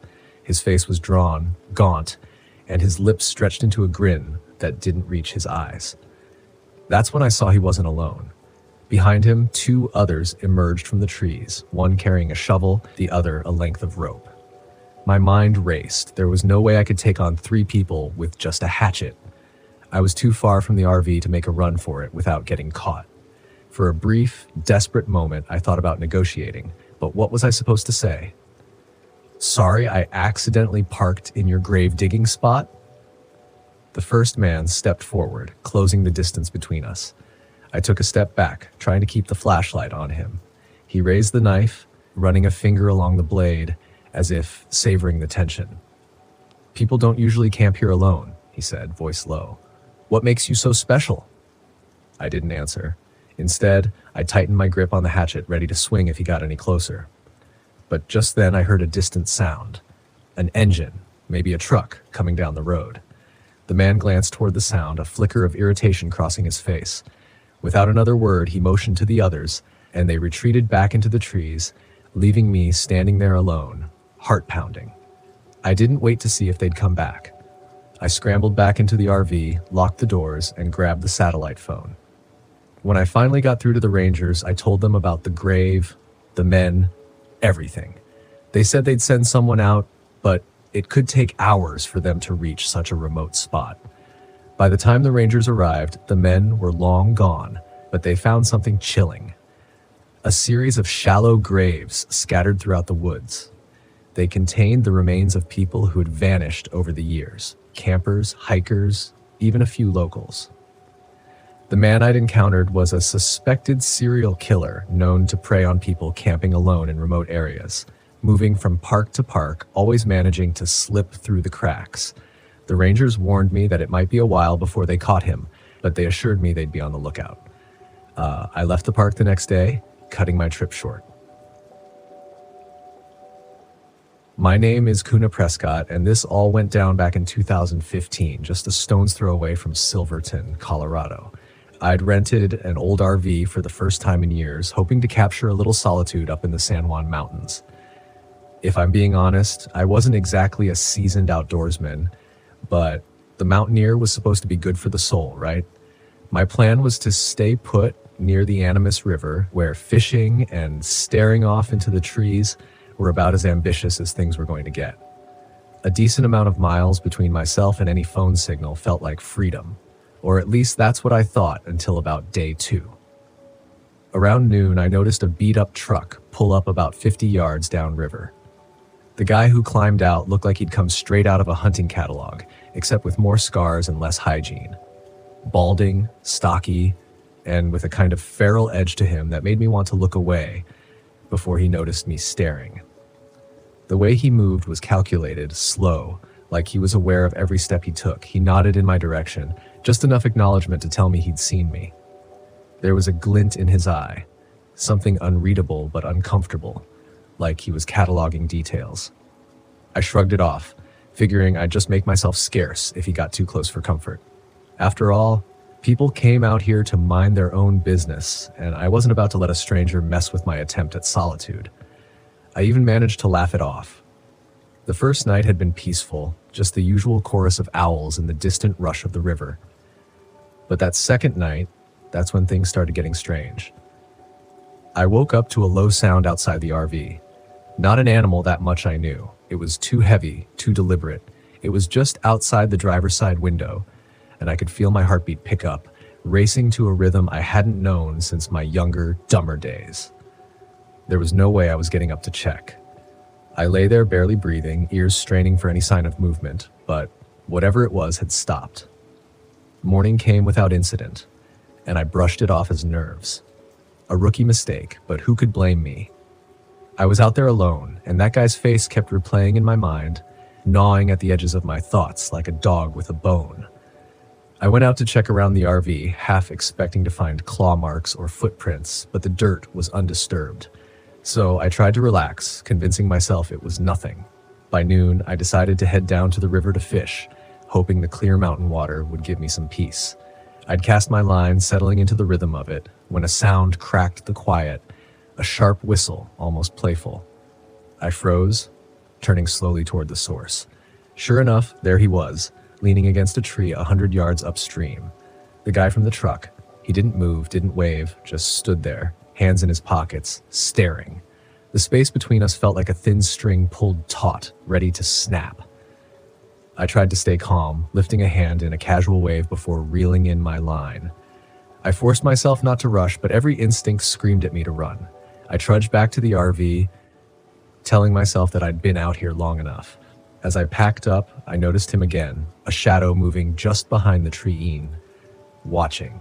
I kept glancing back, half expecting him to burst out of the woods, but he never did. That night, I locked every latch and sat in the driver's seat, staring out at the darkness. I don't know how long I sat there, but eventually exhaustion won. I drifted off, my mind full of distant sounds and imagined footsteps. The pounding woke me. 3 sharp bangs on the side of the RV, loud enough to jolt me upright. My heart hammered as I reached for the flashlight on the dash, clicking it on and shining it toward the window. Nothing. I waited, gripping the flashlight so tight I could feel my knuckles straining. I felt ridiculous, a grown man cowering in his own RV. But I wasn't about to go outside, not with that stranger creeping around. Another bang, this time on the back window. My blood ran cold, and I scrambled into the tiny bathroom, locking the door. Silence fell, heavy and thick, suffocating me in that small space. Minutes passed, each one stretching longer than the last. And then just as I started to think maybe he'd gone, I heard it. A voice low and steady right outside the bathroom window. Didn't expect company out here. I don't know what I did to give myself away, but there was a slight shift outside, the sound of feet scuffling against gravel. I imagined him crouched just beyond the window, waiting, savoring the tension. The voice, scratchy like he'd been gargling gravel, muttered something I couldn't make out, then grew silent. I sat there, breaths shallow, listening for any sign of movement. The RV felt like a coffin, too small, too closed in. The quiet stretched on, broken only by the occasional creak as the RV settled. Eventually, exhaustion pulled me under and I passed out right there in the bathroom, knees jammed against the wall. When morning finally came, I staggered out, muscles stiff and aching. The RV was quiet, sunlight filtering through the curtains, casting everything in an almost surreal calm. I checked around, peeking out the windows, expecting him to be lurking. But he was gone, or so I thought. I started the engine, deciding I'd had enough solitude to last a lifetime. But as I pulled out, something caught my eye. A small, scratched-up knife lying right by my front tire. It hadn't been there the night before. I was sure of it. I kicked it aside, the image of his face flashing through my mind. I wanted to be gone before he decided to come back. I followed the narrow road out of the campground, relieved to see the open highway up ahead. But as I rounded the last bend, I saw it. His truck parked just off the road. He was leaning against it, arms crossed, watching as I drove past. His face split into a smile, one that didn't reach his eyes. I hit the gas, the RV rumbling forward as I fought the urge to look back.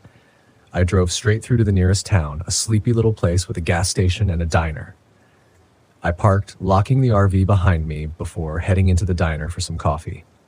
My nerves were frayed and I needed a distraction. Something to calm my mind. The waitress gave me a curious look as she set my coffee down, probably noticing the sweat plastered to my forehead and the way my hand shook.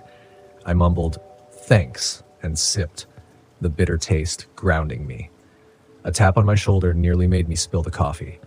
I turned to see an old man, wiry and weathered, with an expression that could have been mistaken for concern. "You camping up near Animus River?"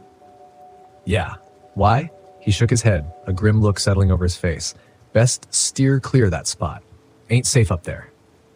Not since folks started disappearing. My stomach dropped. "Disappearances?" He nodded, lowering his voice. "Last one was a couple weeks ago. Young couple vanished without a trace. Sheriff's department's been keeping it quiet. Don't want to scare folks off, but word's gotten around. People don't camp up there no more." I swallowed, the coffee suddenly bitter than before. "Who's the guy with the old truck?" The old man's face darkened. "That would be Elmer Crowley, local troublemaker. He's got a reputation for spooking folks. Been arrested a few times for accidents that never quite looked like accidents, but no charges ever stick. Small towns, you know." I finished my coffee, hands numb as the realization sunk in. Elmer Crowley. The name sat heavy, and as I paid my bill, I couldn't shake the feeling that I'd escaped something dark, something that wouldn't have ended with a simple knock on the RV window. Elmer wasn't there when I drove back out onto the highway, but his shadow lingered in my rearview mirror the entire way home. I parked my RV deep in the Black Hills, farther than I'd ever dared to go before. The last sign of civilization had been a gas station over an hour back, and now it was just me, the trees, and the silence. And that was exactly what I wanted. Solitude. After the divorce, I craved it like a drug. I needed this trip to remind myself of who I used to be, before the arguments, before the failures, before the loneliness settled in like a slow-burning rod. Out here, surrounded by miles of forest, I'd find peace. At least that's what I told myself as I killed the engine, the sudden quiet swallowing me whole. I climbed out of the RV and stretched, breathing in the sharp, cold air. The Black Hills were breathtaking. Tall, ancient pines rising like sentinels against the darkening sky. The wind was still, not even a rustle of leaves. Just silence. I walked around the clearing, feeling the weight of the world lift ever so slightly with each step. This was why I loved the wilderness, the isolation, the escape. But there was something off this time, a heaviness in the air. I'd been here before, years ago, but it had never felt like this. I shook off the feeling. My mind was playing tricks on me. It had been a rough few months, and I wasn't thinking straight. A couple of nights out here would fix that. I busied myself with setting up camp, though I didn't have much to do. The RV had everything I needed. I lit a fire outside anyway for old time's sake and poured myself a drink. I sat on the fold-out chair and stared into the flames, letting the warmth pull me in. Then I heard it. A sound, faint at first, like tapping. I looked around, but there was nothing. Probably just the forest settling. I turned back to the fire, trying to relax, but the noise came again, rhythmic, deliberate this time. I couldn't shake it off. Animals, I muttered to myself, standing up and shining my flashlight into the trees. The beam cut through the darkness, illuminating the dense undergrowth. I scanned the edge of the forest, expecting to see a raccoon or a deer, but there was nothing. Just the trees, standing tall, unmoving. I took a deep breath and laughed. I was being paranoid. The first night alone always did this to me, made me jump at shadows. I headed back into the RV, locking the door behind me. That night I slept fitfully. Dreams of my ex-wife drifted through my mind, her face twisted in anger, her voice echoing in that same sharp, accusing tone I knew too well. I woke up several times, drenched in sweat, my heart pounding. By morning, the feeling of unease still clung to me like a damp fog. I tried to ignore it, pushing myself to enjoy the day. I spent the morning hiking, trying to lose myself in the familiar sights of the Black Hills, but it was hard to shake the feeling that something was wrong. The woods felt off, too quiet, too still. I returned to the RV just after midday, planning to settle in and enjoy a lazy afternoon. That's when the real problems began. The generator sputtered and died as I tried to start it up. I cursed, fiddling with the switch, but nothing happened. No power, no lights, and no heat. I wasn't worried yet. I couldn't figure it out. I always did, but the frustration simmered beneath the surface. I was already on edge, and the last thing I needed was for the RV to start malfunctioning. I grabbed my toolkit and went outside, working on the generator for what felt like hours. As I crouched next to the RV, I thought I heard footsteps behind me. I froze, wrench in hand, listening. There it was again, soft, slow steps like someone was circling me. I whipped around, but the forest was empty. Just the same dense pines standing silent, watching. "Get it together, Jack," I muttered, turning back to the generator. By dusk, I was back inside. The generator was still dead and the RV was cold, but I told myself it was fine. I'd built a fire outside, so I didn't need heat in here. I sat by the fire again, staring out into the forest, hoping the flames would chase away the anxiety that had been building all day. That's when I saw them. Shadows, just at the edge of the firelight. They were tall, thin, humanoid, but wrong somehow. Too elongated, too stiff.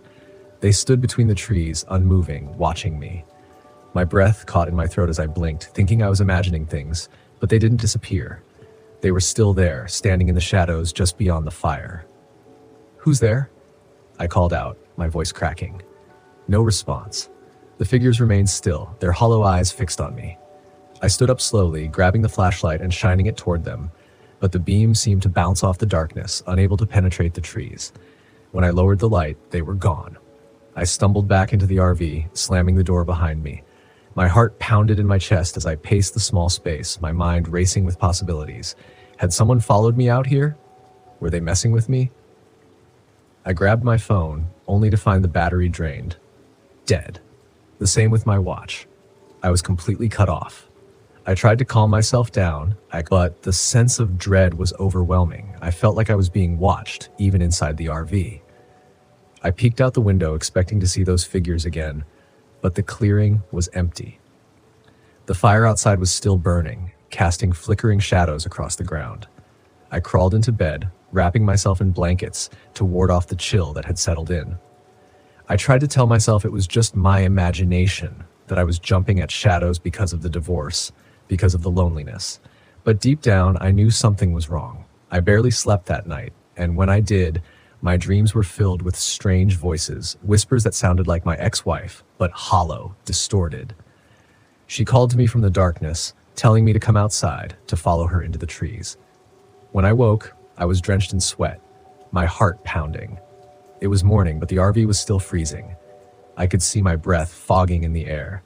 I had to leave. Something was wrong here, and I wasn't going to stick around to find out what. I threw my things together, ready to get the hell out of the Black Hills, but when I tried the engine, the RV wouldn't start. No matter how many times I turned the key, it sputtered and died. I slammed my fists against the steering wheel, panic rising in my chest. I grabbed my bag and rushed outside, but as soon as I stepped into the clearing, I froze. They were back. The figures, tall, hollow-eyed shadows, stood at the tree line surrounding the clearing. Dozens of them now, all watching me, waiting. I stumbled backward, my breath catching in my throat. The fire had burned out during the night, and the clearing was shrouded in a thick, unnatural fog. I had to get out of here. The figures didn't move as I grabbed my camping knife and marched toward the nearest tree, determined to hack my way out of this nightmare. I had seen strange carvings on some of the trees, symbols, jagged and twisted. Maybe they had something to do with this, something to do with the figures. With trembling hands, I drove the blade into the bark, carving through the strange lines. As soon as I broke the symbol, the air shifted. The shadows flickered, and for a moment I thought I heard a low echo and wail. I didn't stop. I hacked at the trees, cutting through every symbol I could find. The voices in my head grew louder with each slash. My ex-wife's voice, distorted and hollow, begged me to stop, telling me to come into the forest, to let go. But I didn't listen. I couldn't. Finally, when I had cut through the last symbol, the air went still. The figures at the tree line melted away, dissolving into the fog. I stumbled back to the RV, my legs weak, my mind spinning. The engine roared to life on the first try. I sped out of the clearing, not daring to look back. The Black Hills vanished behind me, swallowed by the fog. But even now, as I write this, I can still feel them watching, waiting. The hollow ones never really let you go. I wasn't expecting much when I decided to go camping. I just needed some time away from everything. The endless noise of the city, the constant work, the stress. I figured a weekend in the middle of nowhere would do me good. No people, no obligations, just me and the stars. At first, I had planned on going with some friends, but they all bailed. I didn't want to back out, so I went alone. The plan was simple: find a quiet spot, park my RV, set up camp, and just be. I found this campsite just off some back roads in Texas.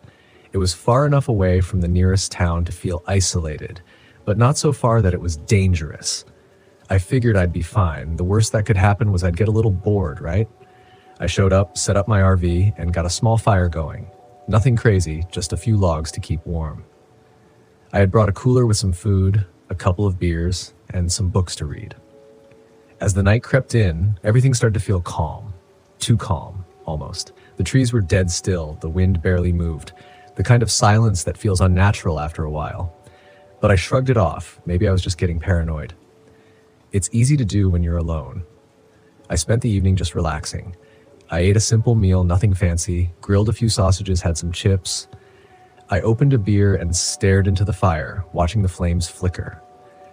I remember feeling weirdly calm, despite how silent everything was.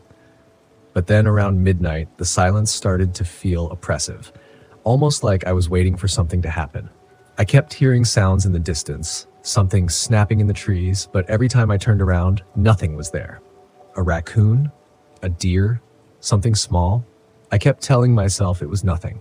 By around 1 a.m., I was exhausted. I shut everything down, locked the RV, and crawled into bed. I remember thinking as I lay there, this is nice. Too quiet, but nice. My eyes closed, and I fell asleep almost immediately. I woke up with a headache so intense it felt like someone had been drilling into my skull all night. It took me a second to focus on what was going on.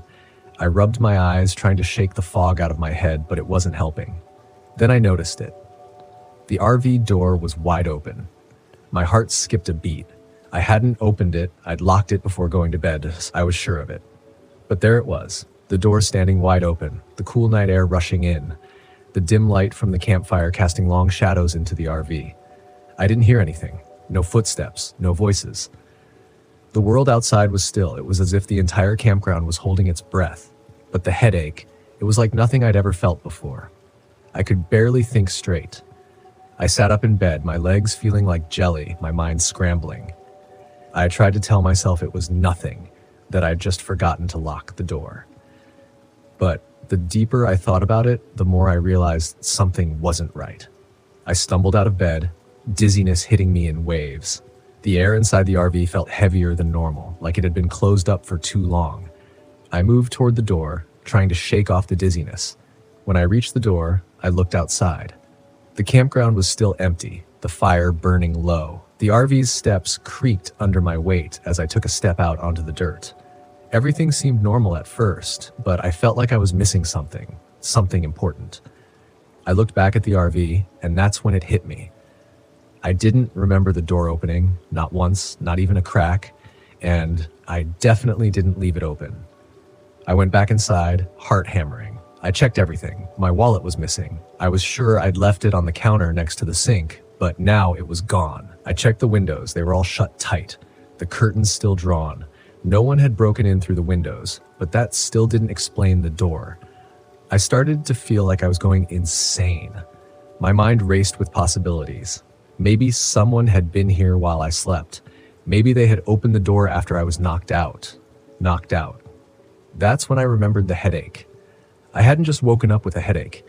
It was like someone had drugged me. A sharp, foggy feeling in my brain that wasn't just from sleep. It felt chemical. Something was wrong. I ran my hand along the vent above my head. The air was warm. A terrible thought struck me. What if someone had pumped something into the RV to knock me out? I started checking every vent in the RV, touching them one by one, feeling the warmth seep through.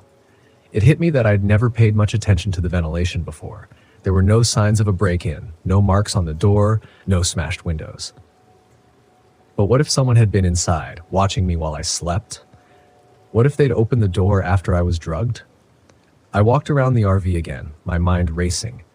My legs felt shaky, like I hadn't eaten in days, like I was about to pass out. But something was making my blood run cold, the feeling that I wasn't alone, the sensation that someone had been here. And it wasn't just the open door. That's when I found the small bag under the bed. At first, I thought it was mine, just some gear I'd forgotten about. But when I opened it, I froze. Inside were items I didn't recognize: gloves, rope, a flashlight, a small knife, a bag that looked like it could fit a person's head in it. It was all too planned. This wasn't just a robbery. Someone had been preparing for something worse. My stomach dropped. I didn't know what to do. I could feel my pulse thumping in my ears. I wasn't safe here. Whoever had been in my RV could still be nearby, watching. I grabbed my phone. No signal. Panic surged through me. I needed to get out. I ran to the RV's engine, praying it would start, but it sputtered and died. I tried again. Nothing. Whoever had been here had tampered with it. My legs felt weak, but I knew I had no choice. I had to run. I bolted out the door into the cold night with no clear direction, just away from the RV. My body was sluggish, my brain foggy from whatever they drugged me with, but I couldn't stop. I heard footsteps behind me, too quiet to pinpoint, but they were there. I could feel them. Whoever it was following me. I kept running, my heart pounding, sweat trickling down my forehead despite the chill. I had no idea how far I'd gone or if I was even heading in the right direction. But then I saw headlights, a truck. I waved my arms like a maniac, and thank God they stopped. The driver helped me into the truck, and I was barely able to speak, my head still throbbing with that unrelenting pain. I tried to tell him what happened, but it was all jumbled. He just listened, confused but kind enough to take me to the nearest town. The police took my statement, but they didn't believe me. They said I was probably just disoriented, that I had overreacted to a simple break-in. They didn't find anything near the RV, no signs of a struggle, no footprints, nothing. I don't go camping alone anymore. My name's Noelle Withers, and this all went down in 2007 when I decided to take an RV camping trip to the Apalachicola National Forest in northern Florida. You see, I grew up a fan of these outdoorsy, rugged places, but hardly ever had the nerve to take a solo trip. I'll be honest, maybe I watched too many late-night movies about the woods. But at 42, I figured it was time to buck up. I was ready to tackle the wide open spaces, the silence, and the freedom to wander without an agenda. I pulled my RV into a small unofficial campsite just outside the more crowded areas, figuring I'd get more peace there. Apalachicola was known for its thick forests, vast swamps, and every kind of creepy crawly you'd expect from the deep south. Honestly, it wasn't the place most people thought of for a vacation, which I guess suited me just fine. And despite the foreboding look of the place, there was something comforting about it until night fell. It was around 11 p.m. that I started noticing weird sounds from outside my RV. The kind of noises that make the hair on the back of your neck stand up for no real reason. It wasn't like I hadn't heard animals rustling before, but this sounded off. Heavy steps, too light to be a bear, but too deliberate for anything smaller. I convinced myself it was my imagination and shut the blinds, like deciding it was time to turn in. Not long after, there was a scraping sound, like nails dragging along metal. My RV trembled slightly, as if something was deliberately pressing against it. Just enough to make itself known, but not enough to break in. And then the scratching started again, this time accompanied by a low hum. Not the hum of a machine or anything electrical. It was almost a rhythmic chanting, soft but unsettling. I peeked through the blinds and caught a glimpse of a man, shirtless and scarred, dragging his fingers along the side of the RV. His skin was an unhealthy shade of pale, stretched tight over what looked like too many bones, and his face sunken and angular like he hadn't eaten a full meal in weeks. He caught my eye just as I backed away from the window, and I felt my stomach turn. I've never been so grateful for locked doors in my life. I dialed the local ranger station, praying for a signal. After a few rings, a voice crackled on the other end. Apalachicola Ranger Station. How can I help you? I explained everything. The strange sounds, the man outside, and the unnerving feeling that he was more than just a harmless wanderer. The ranger sounded concerned, but said he'd take a while to get to my location. Stay inside. Keep everything locked. If he tries anything, don't hesitate to use force if you have to, he warned. I wasn't exactly armed, save for a rusted crowbar I kept under my seat just in case. I kept it close, clutching it tighter with every thump and scrape that followed. About 10 minutes after the call, I noticed the man wasn't alone. 3 others had joined him, each one looking as gaunt and wild as the first, circling my RV like some sort of grim ritual. They didn't speak, but every now and then they'd stop, crouch low, and stare at my RV as if they were sizing it up. Their silent circling continued for what felt like hours, though it couldn't have been more than 15 minutes. I was trying to figure out what these people wanted when one of them took a step closer, pressing his face against the window, leaving greasy streaks as he slid his head along the glass. Then he just started laughing. A quiet, choked kind of laughter that echoed through the forest and set my teeth on edge. One by one, the others joined in, their laughter rising and falling like a twisted symphony. I could hear them muttering words I couldn't make out. And when I leaned close to the window to listen, I nearly choked at what I heard. They were talking about bones, about collecting bones, bleaching them, and stringing them up in trees like trophies. My heart was racing so hard I thought I'd pass out. Just then, the lead man, if you could even call him that, lifted his hand and made a sharp motion with his finger, pointing right at my door. The others moved in response, reaching for the handle and jiggling it, testing the lock like it was a casual game to them. The lead man tilted his head back and grinned, a half-crazed look in his eyes as he started whispering about finding new specimens. It was clear he meant me. I braced myself against the door, ready to swing that crowbar with every bit of strength I had if one of them got in. And they almost did. The lock held, but just barely. They were pushing and prying, whispering to each other in hushed tones about my stubbornness, as if my attempts to save myself were just minor annoyances in their sick little ritual. Then, the worst thing I could imagine happened. A knock on the window. Not the harsh banging I would have expected, but a gentle, almost polite tap. One of the women in the group had her face pressed against the glass, her breath fogging it up as she peered in at me. Her expression was unreadable, but there was a hint of curiosity, almost like a child peeking into a cage at the zoo. When she whispered, her voice was soft, like she was speaking to a scared animal. "Come out," she cooed. "We'll make it quick." I felt sick. My only saving grace was that the RV was sturdy, but even then I could see that the lock was beginning to give. Every now and then, the lead man would strike the door hard, testing its resolve, and every time I'd flinch, grip tightening on that crowbar like it was my only lifeline. Minutes dragged on like hours, and I was starting to lose hope when I heard the distant sound of an engine.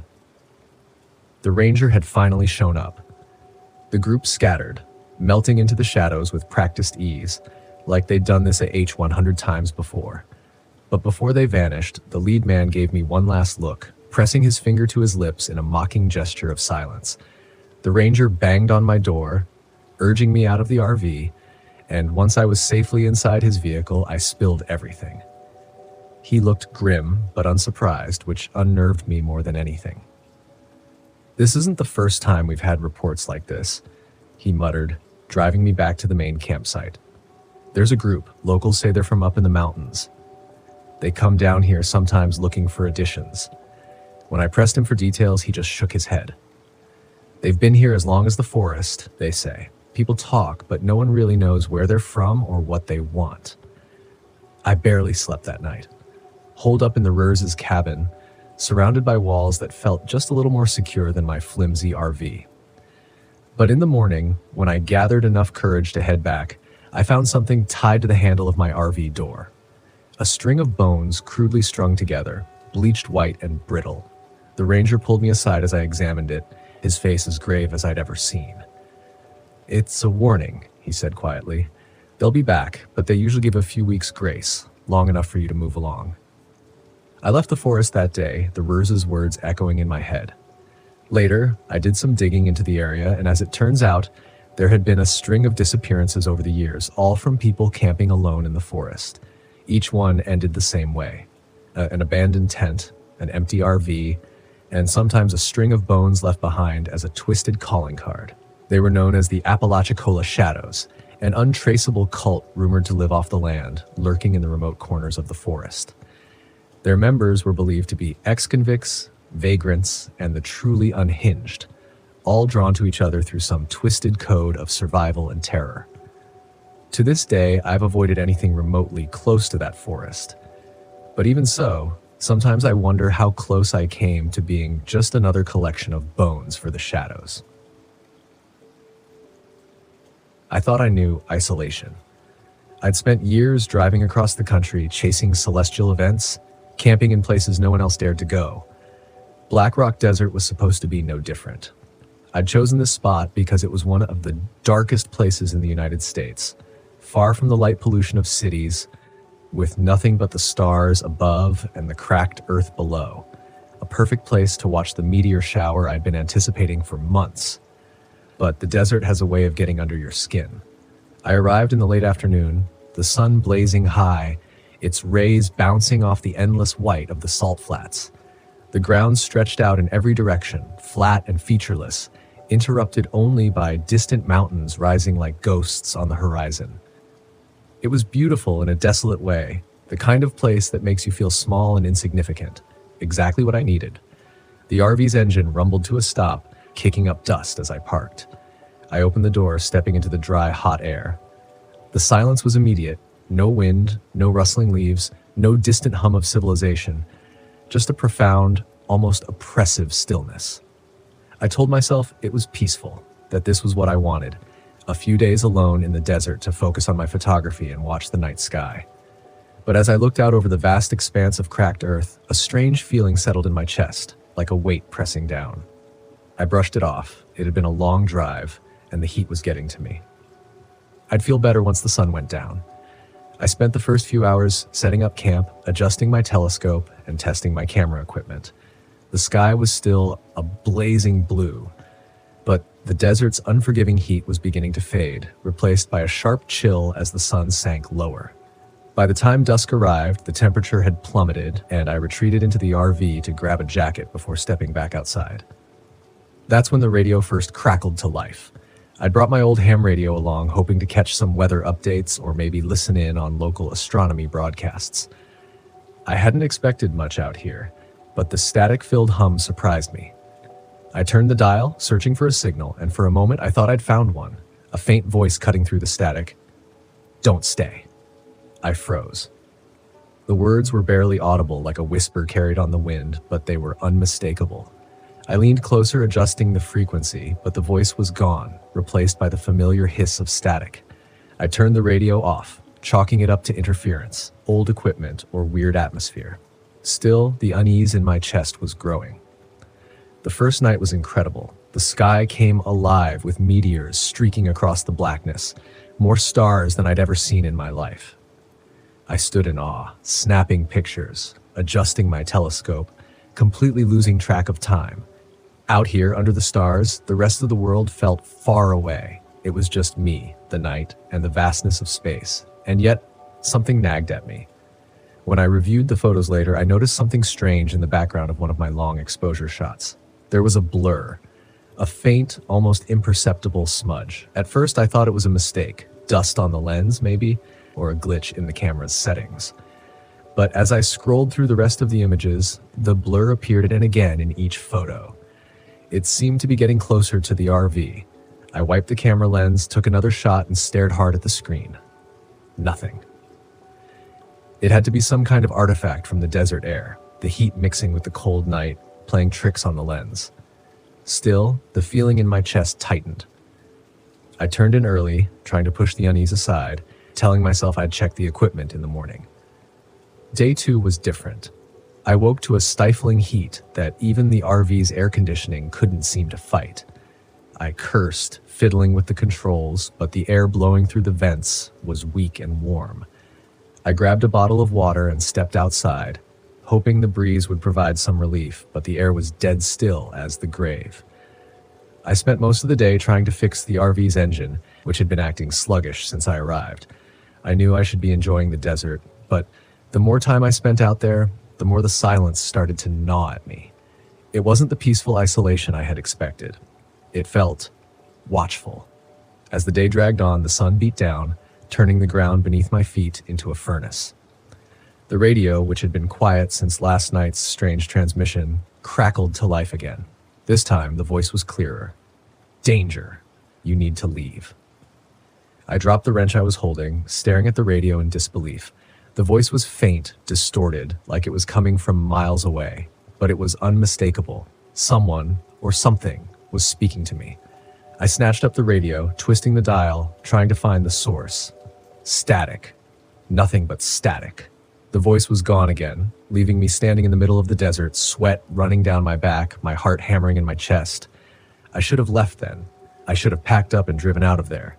But the RV's engine was still stalling, and part of me didn't want to admit that I was spooked. This was why I came out here, wasn't it? To face my fears, to be alone in the dark. I stayed. And that night, the shadows came. The meteor shower was more intense on the second night, the sky alive with fire and light. I sat by the RV, staring up at the heavens, the vastness of the universe overwhelming. But no matter how beautiful the stars were, my eyes kept drifting back to the edges of the desert, where the darkness seemed to pool, thick and impenetrable. It was there, at the far edge of my vision, that I first saw the figure, a shape, standing just beyond the reach of my campfire's light. At first I thought it was a trick of the eye. The desert plays with your perception. Distances blur, shadows stretch. But when I blinked, the figure was still there, standing, watching. I grabbed my camera, adjusting the focus, snapping a shot before the figure disappeared. I wasn't sure what I was expecting, maybe an animal or even another camper who'd wandered too close. But when I checked the camera's screen, my blood went cold. The figure wasn't human. It was tall, too tall, with elongated limbs and a strange, distorted form. It was like a shadow brought to life, a smear of darkness against the starlit sky. The more I stared at it, the more unreal it looked. The hair on the back of my neck stood up, and I slowly lowered the camera. When I looked again, the figure was gone. The air was suddenly freezing, the kind of cold that bites at your skin. I retreated into the RV, locking the door behind me, my heart racing. I told myself I was imagining things. The desert played tricks on people. I'd read about it, people seeing things that weren't there, hearing voices carried on the wind. But that didn't explain the figure in the photo. The night dragged on, and I stayed awake, listening for anything, any sound, any movement. But all I heard was the persistent hum of the radio and the static growing louder by the minute. The next day, I knew I had to leave. Whatever was out there, it wasn't just my imagination. The figure, the voices, I couldn't explain it, and I didn't want to. I packed up as quickly as I could, but when I turned the key in the ignition, the RV sputtered and died. I tried again and again. Nothing. I stepped out into the desert, sweat pouring down my face. The heat was oppressive, and the silence pressed in on me, suffocating. I tried to call for help, but my phone had no signal, and the radio was useless, just a constant, garbled stream of static. Then the voice returned, louder than ever. "Stay. Come closer." It wasn't a whisper anymore. It was a command. And when I looked out across the desert, I saw the figure again, closer this time, standing in the distance. Its form was hazy and indistinct, but unmistakable. It was waiting for me. My legs felt like lead as I backed toward the RV, my breath coming in ragged gasps. The air was freezing now, the warmth of the day gone, replaced by a bone-deep chill. I knew in that moment that if I stayed, I would become like the figure, a shadow, a ghost, trapped in this forsaken place, wandering the desert forever. I ran. I don't know how I got the RV started. Maybe it was adrenaline, or maybe sheer panic. But when the engine finally roared to life, I slammed the gas pedal to the floor and didn't look back. The figure, the voice, the cold, they all faded into the distance as I sped across the salt flats, the desert stretching endlessly behind me. I never looked at the photos again. I couldn't. Whatever was out there, it was better left unseen. I'll never return to Black Rock Desert. Some places were meant to be empty. My name's Justice Finch. This was back in 2013 out near Jasper National Park in Canada, where I thought I'd finally catch a break from city life. I'd been on the road for days, moving from spot to spot in a rented RV, and things had been peaceful for the most part. Just me, the trees, and the clear sky above. You might say I was a little overdue for a real vacation, considering the last few years I'd been buried under deadlines at work. So I figured a quiet retreat in the wilderness would be the best medicine. The air out here felt cleaner, the days moved slower, and the nearest soul was probably miles away. As someone who's used to the constant hum of city life, the silence felt like both a relief and a weird kind of vacuum. I didn't mind. I've been going through some rough patches, mostly self-inflicted. Long hours, bad habits, a few poor decisions here and there. This trip was supposed to be my reset. That afternoon, I parked near a secluded spot along the Abasca River. I had my camp set up by sundown, cracked open a beer, and settled into my chair, feeling like I'd finally found a pocket of paradise. Night fell pretty fast in those parts, and the temperature dropped with it. The only sounds were the crackling of my campfire and the faint rustle of leaves now and then. Perfect, I thought. But sometime around midnight, the quiet became less soothing and more unsettling. It wasn't that I heard anything specific, it was more like the absence of sound. Even the crickets seemed to have gone silent. I looked around, trying to shake the feeling, but there was something. I couldn't put my finger on it. A tension in the air, maybe. I tried to laugh it off. Just a city boy's nerves, I told myself. Then, out of nowhere, a figure stumbled into my line of sight. At first, I thought it was an animal because of the way it moved, all jerky and unsteady. But as it got closer, I realized it was a person, a man. He was tall, wiry, and had a face that looked like it had taken a few punches too many. His clothes were ragged, and his left arm hung at an odd angle, like he dislocated it, but didn't seem to care. He kept coming closer, staring at me with this vacant look. I felt my muscles tense, an instinct kicking in to stay alert. He didn't say anything, just kept shuffling forward. I considered calling out to him, but something told me not to. The guy looked off, and not just because of his injuries. There was this strange, unsettling emptiness in his expression. I took a step back. putting a bit more distance between us. He finally stopped about 10 feet from the fire, and for a second we just stared at each other. Then he mumbled something under his breath, too quiet for me to hear. Before I could ask him to repeat it, he pointed a finger toward the woods behind me. I glanced back, half expecting to see something or someone else, but there was nothing there. When I looked back, he had that same twisted grin, one that didn't quite reach his eyes. There was something chilling about his gaze, like he'd already made up his mind about something. "Lost?" I asked, keeping my tone light. My attempted humor didn't seem to reach him. Instead, he took another step forward, his movements deliberate and unsettling. Then he started speaking again, a low ramble that was almost incomprehensible. He was muttering about something being done, about ending it here. His tone was hollow, as if he wasn't talking to me at all, but rather to some unseen listener. I felt a prickling sensation at the back of my neck. This was no ordinary hiker who'd lost his way. I was starting to think he hadn't just stumbled across my camp by accident. Every instinct told me to pack up, get in the RV, and drive as fast as I could, but I couldn't take my eyes off him. Then he pulled something out of his pocket. A small rusty blade. It looked ancient, the kind of thing you'd expect to see in a horror movie. "You need help, buddy," I managed to say, though I could hear my own voice wavering. His lips twisted into a grin, but it wasn't friendly. He held the blade up, turning it in his hands like he was admiring it. There was something unnervingly ritualistic about the way he was handling it. In one fluid motion, he lunged toward me. I barely managed to sidestep him, stumbling back and nearly tripping over my chair. Panic shot through me, and without thinking, I grabbed the nearest thing I could reach, a half-burned log from the fire. I swung it in his direction, aiming to put as much distance between us as possible. He staggered back, but his grin only widened like he was enjoying this little game. I yelled, hoping maybe someone might hear me, even though I knew I was alone out there. He didn't flinch. Instead, he circled me slowly, his blade catching the light of the fire with each step.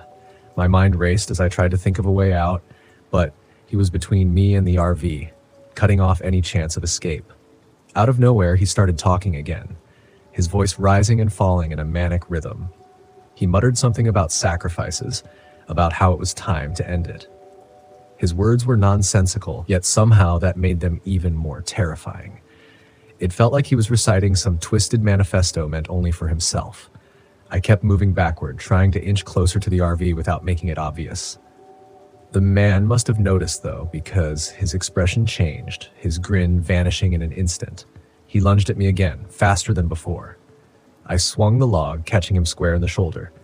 He staggered, but he didn't drop the knife. He slashed out wildly, and I felt a sharp sting as the blade nicked my arm. The pain jolted me, but adrenaline kept me going. I threw the log at him, buying myself a second or two, and dashed toward the RV. I fumbled for the door, cursing under my breath as my fingers struggled with the latch.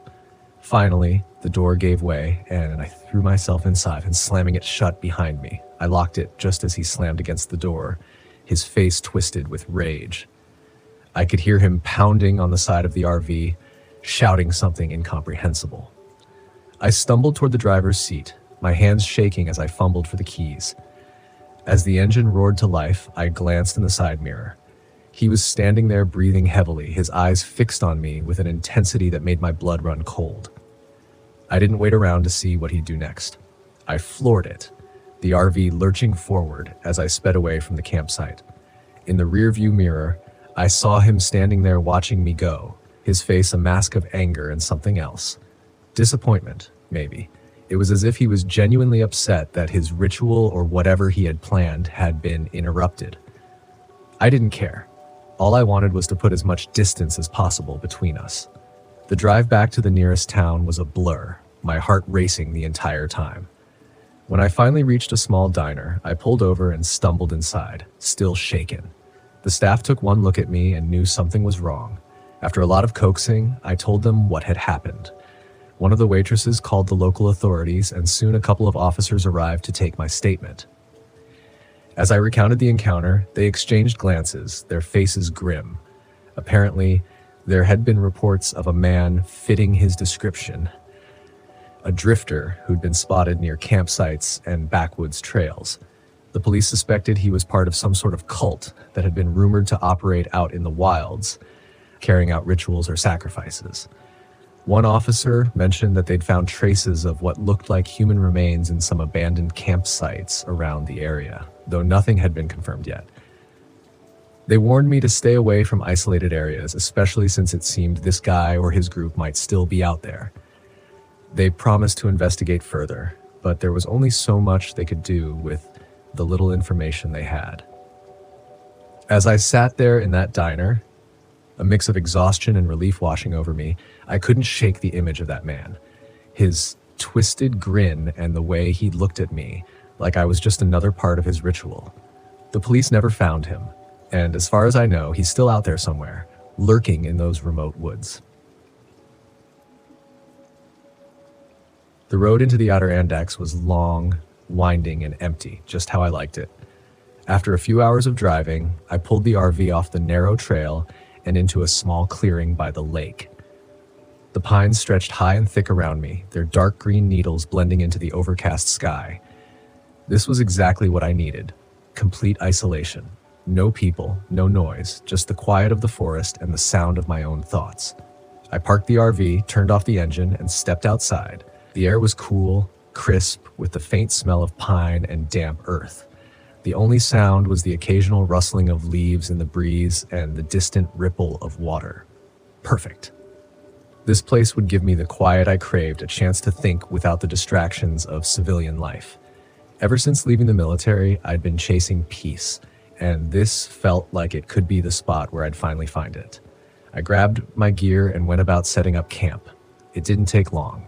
I'd done this enough times to know the routine: gather firewood, get a small fire going, and make sure the RV was ready for a night out in the wilderness. As I made my way through the trees, something caught my eye. On one of the nearby trunks, there was a strange marking, a crude carving of a figure, long and thin, etched into the bark. I frowned, running my fingers over it. Just a kid's prank, I figured, probably a bored hiker from weeks ago. But as I moved through the forest gathering wood, I found more of them. Carved figures on the trees, all tall and slender, stretching higher than any human could reach. It was strange, but I wasn't here to think about strange things. I was here to forget. By the time the sun set, the fire was crackling softly, casting flickering light across the clearing. I settled in next to the warmth, staring out at the darkening forest. There was a peace in the solitude, something comforting about being alone with the sounds of the wilderness. But as the night wore on, I started to notice something. The forest was too quiet. No rustling leaves, no night animals scurrying about, just silence. And then, just beyond the edge of the firelight, I heard it, a soft rustling sound like something moving through the underbrush. I sat up, scanning the darkness with my flashlight. Nothing. The beam of light cut through the trees, but there was no movement, no sign of anything unusual. I shook my head. "You're just on edge," I muttered to myself, trying to dismiss the tension building in my chest. The wilderness could play tricks on you if you let it. I knew that better than most. I was here to clear my head, not to let it run wild. But then I saw it. At the edge of my vision, just for a split second, something moved. Tall, thin, just beyond the trees. I jumped to my feet, gripping the flashlight tighter, and aimed the beam toward where I'd seen the figure. But there was nothing, only the dark outline of the pines swaying slightly in the wind. I stood there, heart pounding in my chest, every muscle tense, waiting for something to step out of the shadows. But after a long moment, the rustling stopped, the trees swayed, and the forest fell back into its unsettling quiet. I forced myself to sit back down, staring into the fire, trying to shake off the feeling that someone or something was watching me. The next morning, I woke early, determined to shake off the nerves from the night before. I grabbed my gear and decided to hike deeper into the woods. Maybe if I put some distance between myself and the campsite, I could clear my head. The trail was faint, barely more than a thin path winding through the trees. As I walked, I found more of the carvings on the trees, each one stranger than the last. They were everywhere, slender, elongated figures with no faces, all staring outward, all watching. The forest felt darker here, the canopy thick enough that the sunlight barely broke through. About an hour in, I reached a ridge overlooking the valley. The view was stunning, endless trees stretching out below, the mountains rising in the distance. I was about to pull out my camera when I heard footsteps behind me. "Morning," a voice said. I turned to see an older man, probably in his 60s, standing a few feet away. He was holding a bundle of firewood in his arms, his face weathered and sun-creased like someone who'd spent his entire life outdoors. "Didn't expect to see anyone out here," I said, giving him a nod. "Not many people come this deep into the forest," the man replied, his voice low and rough. He looked me up and down, then glanced toward the valley. "You camping nearby?" "Yeah, just over by the lake, trying to get some quiet." He gave me a long look, his expression unreadable. "You should be careful. This part of the Alder Andax, it's different." "Different how?" I asked, raising an eyebrow. He glanced around, his eyes flicking nervously toward the trees. "There's something in these woods. People call it the Watcher. It stays deep in the forest, watching from the shadows. You see it once, and you'll start seeing it everywhere." I laughed, shaking my head. "Local ghost stories." The man didn't smile. "It's not a story. It's real. People who see the Watcher, they don't come back the same." He took a step closer. "I'm telling you this because you look like you've seen things. You know when something's not right, and something's not right here." I met his gaze, feeling that familiar knot of unease tightening in my gut. "What do you mean?" "You'll know when it's close. You'll hear it first, and then you'll feel it." He turned, starting back down the trail. "Just don't stay too long." I watched him go, his words echoing in my mind. Part of me wanted to laugh it off as superstition, but the way he'd looked at me, like he'd seen the same thing I had last night, made it hard to dismiss. That evening, back at camp, the unease was worse. The forest felt like it was closing in, the trees towering higher than I remembered, the shadows deeper, darker. The wind had picked up, making the fire flicker and sputter, but it didn't drown out the sounds. The rustling came back, louder this time, and with it, something else. Footsteps, slow, deliberate, circling the campsite. I grabbed my flashlight, shining it into the darkness, but the beam barely seemed to penetrate the trees. The footsteps stopped as soon as the light hit them, but when I moved the beam, they started again. I stood, turning in a slow circle, the flashlight in one hand and my knife in the other. My pulse was pounding, adrenaline kicking in. Every instinct I had screamed that something was wrong, that I wasn't alone out here. But no matter how hard I looked, I couldn't see anything. And then, just beyond the firelight, I saw it. A figure. Tall and impossibly thin, standing between the trees. Its body was almost skeletal, its limbs too long, its head bent slightly as if it were watching me from above. Its eyes, or where its eyes should have been, were hollow, dark pits that stared right at me. My blood ran cold. I took a step back, my breath catching in my throat. The figure didn't move. It just stood there, watching, its presence pressing down on me like a weight. "Who are you?" I called out, my voice shaking despite myself. The figure didn't respond. It stayed still, silent, its form almost blending into the shadows. I raised my knife, backing toward the RV. The figure remained at the edge of the light, watching, waiting. I reached the door, yanked it open, and stumbled inside, slamming it shut behind me. For hours, I sat by the window, knife in hand, waiting for the figure to move, but it never did. It just stood there, barely visible in the darkness, its hollow eyes fixed on the RV. At dawn, the figure was gone, but the carvings had multiplied, dozens of them surrounding the campsite. The same tall, thin figures etched into the trees like a silent army. I didn't waste time. I packed up everything, threw it into the RV, and started the engine. As I drove away, the carvings seemed to watch me, following me down the narrow trail, their hollow eyes staring. I didn't stop until I was miles away from the area, the forest shrinking in the rearview mirror. But even as the trees thinned and the road stretched out in front of me, I couldn't shake the feeling that the Watcher was still out there, somewhere in those woods. It was still watching, and maybe it always would be.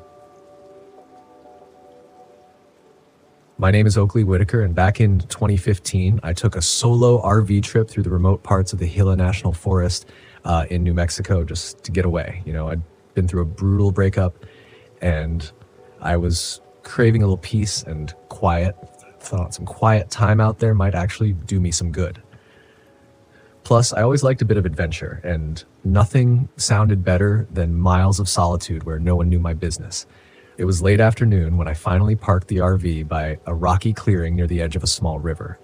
The place was gorgeous, quiet, not a soul in sight, just me, the trees, and a slow-moving stream. I set up camp, got my fold-out chair out, cracked a beer, and sat down, breathing in that fresh mountain air. Just peace and stillness. Perfect. By the time I'd finished my second drink, I noticed the wind picked up, blowing harder than it had before, making the trees sway in that deep, rustling way that always makes you feel just a bit on edge. I brushed it off as a little trick my mind was playing on me. Guess even out here in the woods, my thoughts could still drift back to some of the uglier parts of life. A couple of hours passed. The light started to fade, so I gathered some wood to start a fire. I didn't realize until then just how dark it got out there with the mountains blocking the horizon. As I lit the fire, a stray thought crossed my mind about how isolated I really was out there. It did take anyone hours to reach me if anything went wrong. It's funny, that was what I'd come for. But now the thought made me feel uneasy. After warming up by the fire for a while, I heard a soft crunching from somewhere behind me, just out of sight. Probably just some animal curious about the light and the smell of the food, I thought. But I couldn't shake the feeling that it was something more.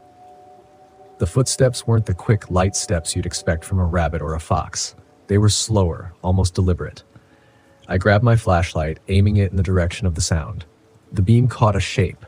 Tall, looming, definitely not a coyote or anything small. My heart thumped as I made out the silhouette of a man, just standing there, half hidden by the trees about 30 feet away. I called out asking who was there, trying to keep my voice steady. He didn't answer, just stayed in the shadows watching. Now, I've got nothing against people, but I sure wasn't looking for company that night. I stood up and asked him again if he needed help or was lost, but he didn't budge. I could barely make out his features in the dim light, but something about him just didn't sit right with me. His stance was too rigid, too unnatural. "All right, I think it's time for you to head out," I said, mustering as much authority as I could. To my surprise, he took a step forward, revealing his face, wild, disheveled hair, and a look in his eyes that made my skin crawl. He just grinned at me, a wide, chilling grin that seemed more like a snarl than a smile. I could feel my pulse quicken as he moved even closer, his hands clenching and unclenching like he was sizing me up. There wasn't a single friendly bone in this guy. I backed up slowly, trying not to look away, my mind racing for options. The RV was a few yards away, but I didn't want to turn my back on him. I thought of the knife in the kitchen drawer, a flimsy thing, but better than nothing. As if sensing my thoughts, the guy suddenly lunged forward, his grin vanishing, replaced with a dead-eyed focus. I bolted, sprinting for the RV. I slammed the door shut, locking it just as he threw himself against it, pounding with such force that the whole vehicle shook. My hands shook as I fumbled for the knife, all the while hearing his fists battering against the door. He didn't yell, didn't curse, just this relentless, violent pounding like he was possessed by something that didn't tire or feel pain. After a few agonizing moments, the pounding stopped. I held my breath, gripping the knife tight, listening. Silence. My pulse pounded in my ears. I tried to peer through the small window, but all I could see was darkness. I knew he was still out there. I could feel it. Minutes passed, maybe hours. I lost track of time, just sitting there clutching the knife and waiting for any sound. Then I heard the soft scrape of metal against metal, the sound of a lock being toyed with. My heart nearly stopped. I'd locked the door, hadn't I? How could he? I rushed to the door and found it slightly ajar. Somehow he'd managed to crack it open just enough. I shoved it shut, but as I did, something caught my eye. A makeshift tool, probably crafted from a piece of metal or wire, wedged into the lock. He'd picked the lock. My blood ran cold. Just as I was bracing myself to push the door shut, a face had appeared in the window.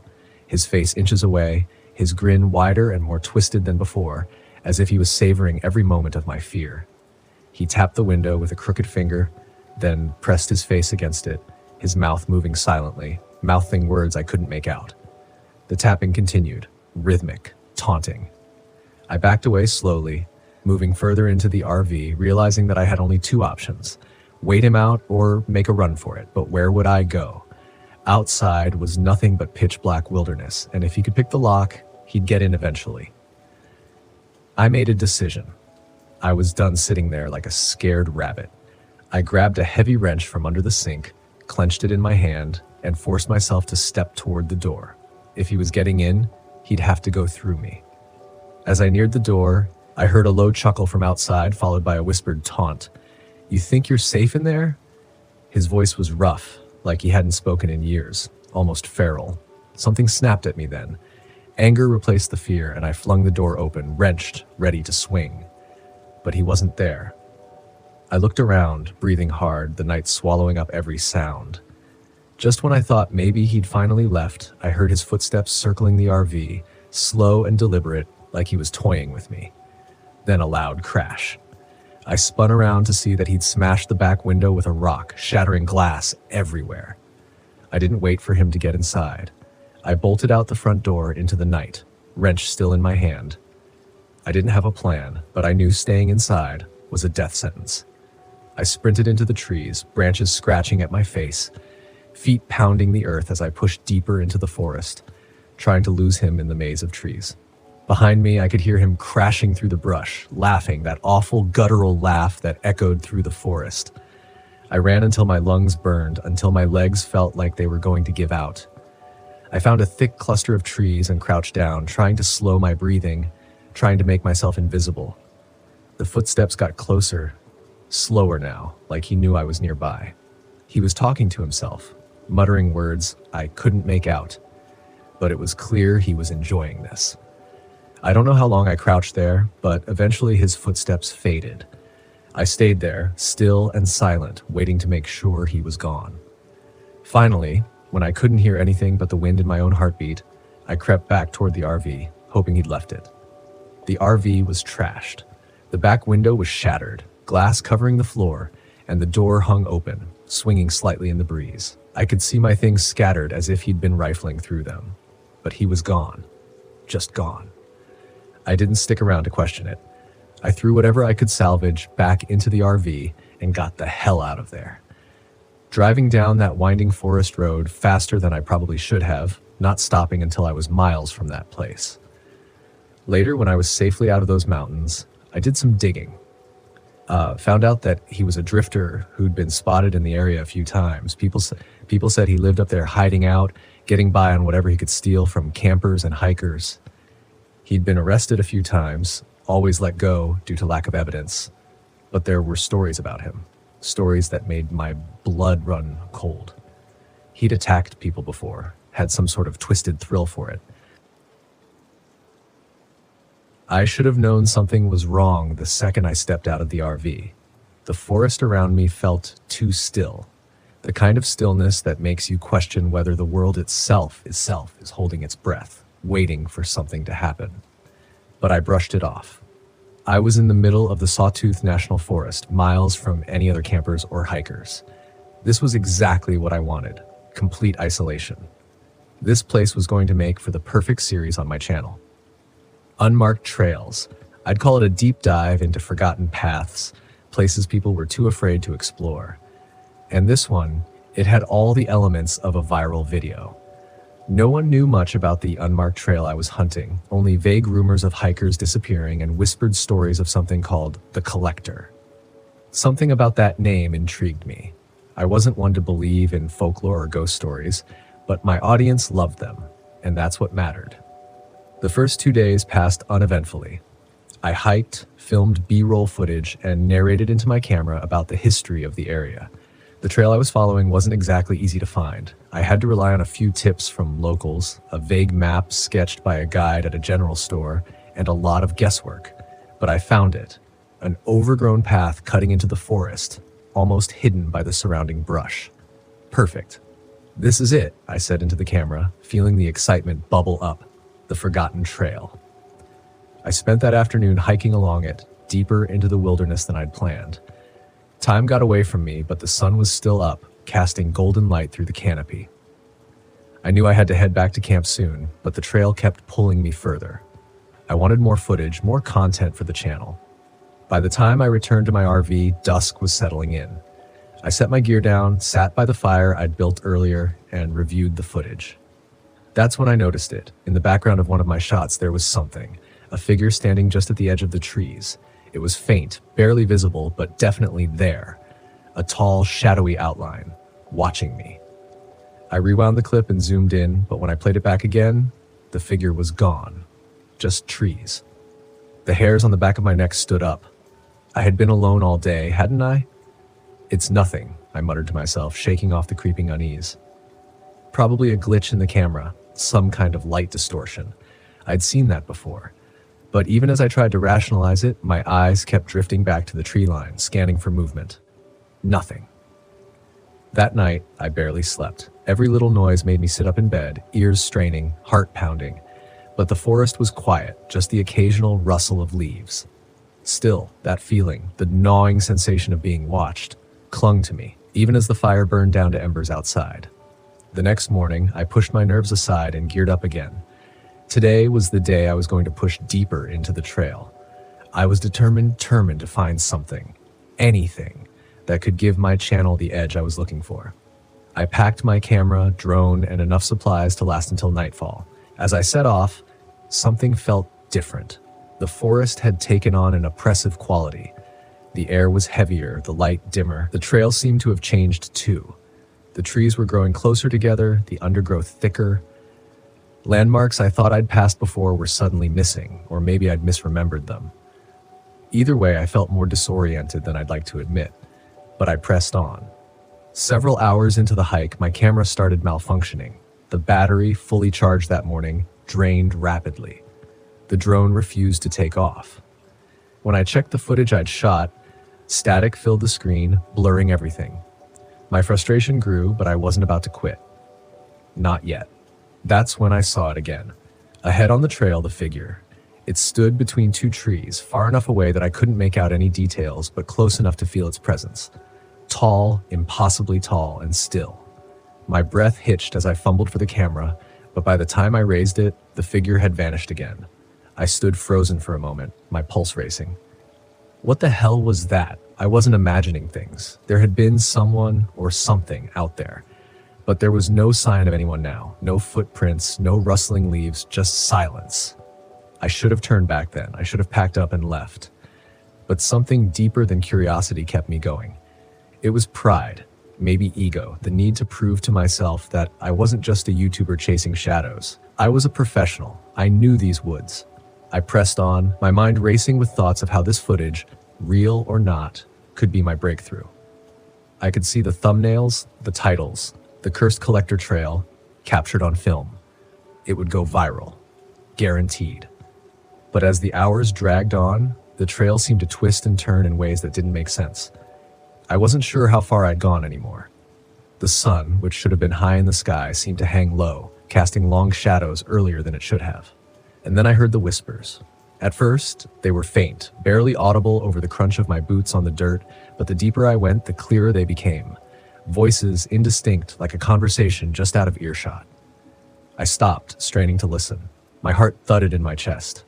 Ryan, the voice was soft, almost gentle, but hearing my name sent a cold shiver down my spine.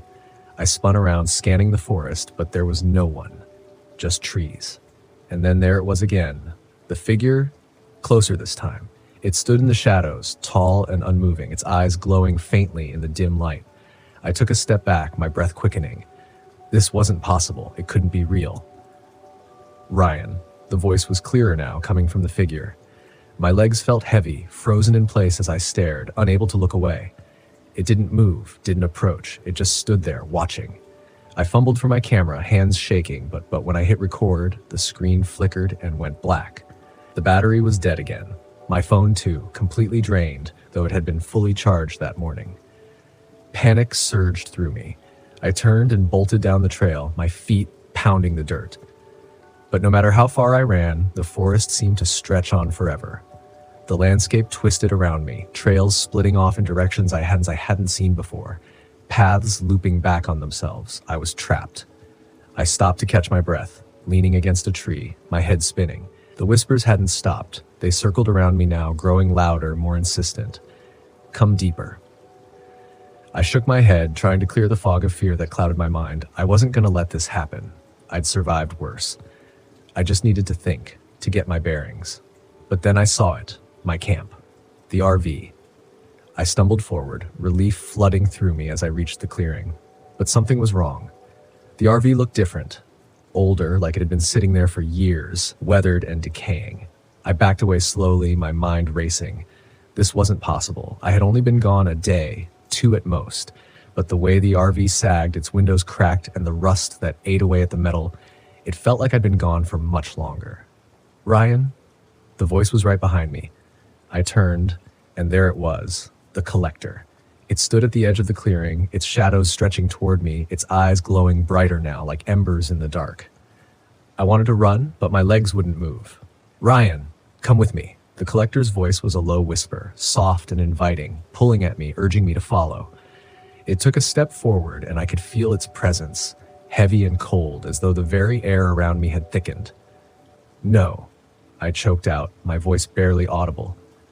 The collector's eyes burned into me, its shadow growing longer, reaching out. I stumbled backward, finally breaking free of the paralysis that gripped me. Without thinking, I turned and ran. My legs burned as I sprinted into the trees, away from the RV, away from the trail. The forest seemed to close in around me, the trees twisting and shifting as I ran. I didn't know where I was going, just that I had to get away. The whispers followed me, echoing in my ears, growing louder and louder until they became a roar. But I kept running, pushing through the exhaustion, the fear, the disorientation. I didn't stop until the first light of dawn broke through the trees, and when I finally did, I realized I had made it out. The forest was still behind me, the whispers gone, the collector nowhere in sight. I was alive. But I didn't feel relief. Only emptiness. I left the Sawtooth National Forest that day, my RV abandoned where it had been claimed by the forest. I never posted the footage. There was nothing to show anyway, just static, shadows, and whispers. And sometimes, late at night, I sigh. My name is River Whitaker, and back in 2007, I took a solo RV trip through the remote parts of the Gila National Forest in New Mexico just to get away, you know? I'd been through a brutal breakup, and I was craving a little peace and quiet. I thought some quiet time out there might actually do me some good. Plus, I always liked a bit of adventure, and nothing sounded better than miles of solitude where no one knew my business. It was late afternoon when I finally parked the RV by a rocky clearing near the edge of a small river. The place was gorgeous, quiet, not a soul in sight, just me, the trees, and a slow-moving stream. I set up camp, got my fold-out chair out, cracked a beer, and sat down, breathing in that fresh mountain air, just peace and stillness. Perfect. By the time I'd finished my second drink, I noticed the wind picked up, blowing harder than it had before, making the trees sway in that deep, rustling way that always makes you feel just a bit on edge. I brushed it off as a little trick my mind was playing on me. Guess even out here in the woods, my thoughts could still drift back to some of the uglier parts of life. A couple of hours passed, and the light started to fade, so I gathered some wood to start a fire. I didn't realize until then just how dark it got out there, with the mountains blocking the horizon. As I lit the fire, a stray thought crossed my mind about how isolated I really was out there. It would take anyone hours to reach me if anything went wrong. It's funny, that was what I'd come for, but now the thought made me feel uneasy. After warming up by the fire for a while, I heard a soft crunching from somewhere behind me, just out of sight. Probably just some animal curious about the light and the smell of the food, I thought, but I couldn't shake the feeling that it was something more. The footsteps weren't the quick, light steps you'd expect from a rabbit or a fox. They were slower, almost deliberate. I grabbed my flashlight, aiming it in the direction of the sound. The beam caught a shape, tall, looming, definitely not a coyote or anything small. My heart thumped as I made out the silhouette of a man just standing there, half hidden by the trees about 30 feet away. I called out, asking who was there, trying to keep my voice steady. He didn't answer, just stayed in the shadows, watching. Now, I've got nothing against people, but I sure wasn't looking for company that night. I stood up and asked him again if he needed help or was lost, but he didn't budge. I could barely make out his features in the dim light, but something about him just didn't sit right with me. His stance was too rigid, too unnatural. "All right, I think it's time for you to head out." I said, mustering as much authority as I could. To my surprise, he took a step forward, revealing his face. Wild, disheveled hair and a look in his eyes that made my skin crawl. He just grinned at me, a wide, chilling grin that seemed more like a snarl than a smile. I could feel my pulse quicken as he moved even closer, his hands clenching and unclenching like he was sizing me up. There wasn't a single friendly bone in this guy. I backed up slowly, trying not to look away, my mind racing for options. The RV was a few yards away, but I didn't want to turn my back on him. I thought of the knife in the kitchen drawer, a flimsy thing, but better than nothing. As if sensing my thoughts, the guy suddenly lunged forward, his grin vanishing, replaced with a dead-eyed focus. I bolted, sprinting for the RV. I slammed the door shut, locking it just as he threw himself against it, pounding with such force that the whole vehicle shook.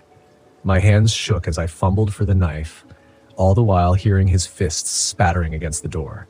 He didn't yell, didn't curse, just this relentless, violent pounding, like he was possessed by something that didn't tire or feel pain.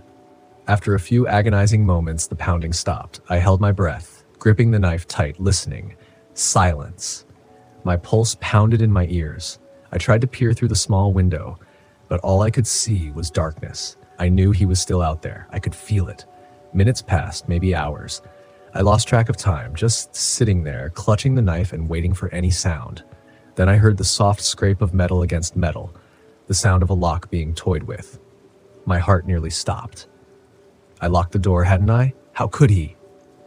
I rushed to the door and found it slightly ajar. Somehow, he managed to crack it open just enough. I shoved it shut, but as I did, something caught my eye. A makeshift tool, probably crafted from a piece of metal or wire wedged into the lock. He picked the lock. My blood ran cold. Just as I was bracing myself to push the door shut, a face appeared in the window. His face, inches away. His grin was wider and more twisted than before, as if he was savoring every moment of my fear. He tapped the window with a crooked finger, then pressed his face against it, his mouth moving silently, mouthing words I couldn't make out. The tapping continued, rhythmic, taunting. I backed away slowly, moving further into the RV, realizing that I had only two options: wait him out or make a run for it. But where would I go? Outside was nothing but pitch black wilderness, and if he could pick the lock, he'd get in eventually. I made a decision. I was done sitting there like a scared rabbit. I grabbed a heavy wrench from under the sink, clenched it in my hand, and forced myself to step toward the door. If he was getting in, he'd have to go through me. As I neared the door, I heard a low chuckle from outside, followed by a whispered taunt. "You think you're safe in there?" His voice was rough, like he hadn't spoken in years, almost feral. Something snapped in me then. Anger replaced the fear, and I flung the door open, wrench raised, ready to swing. But he wasn't there.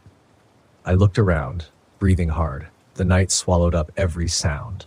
Just when I thought maybe he'd finally left, I heard his footsteps circling the RV, slow and deliberate like he was toying with me.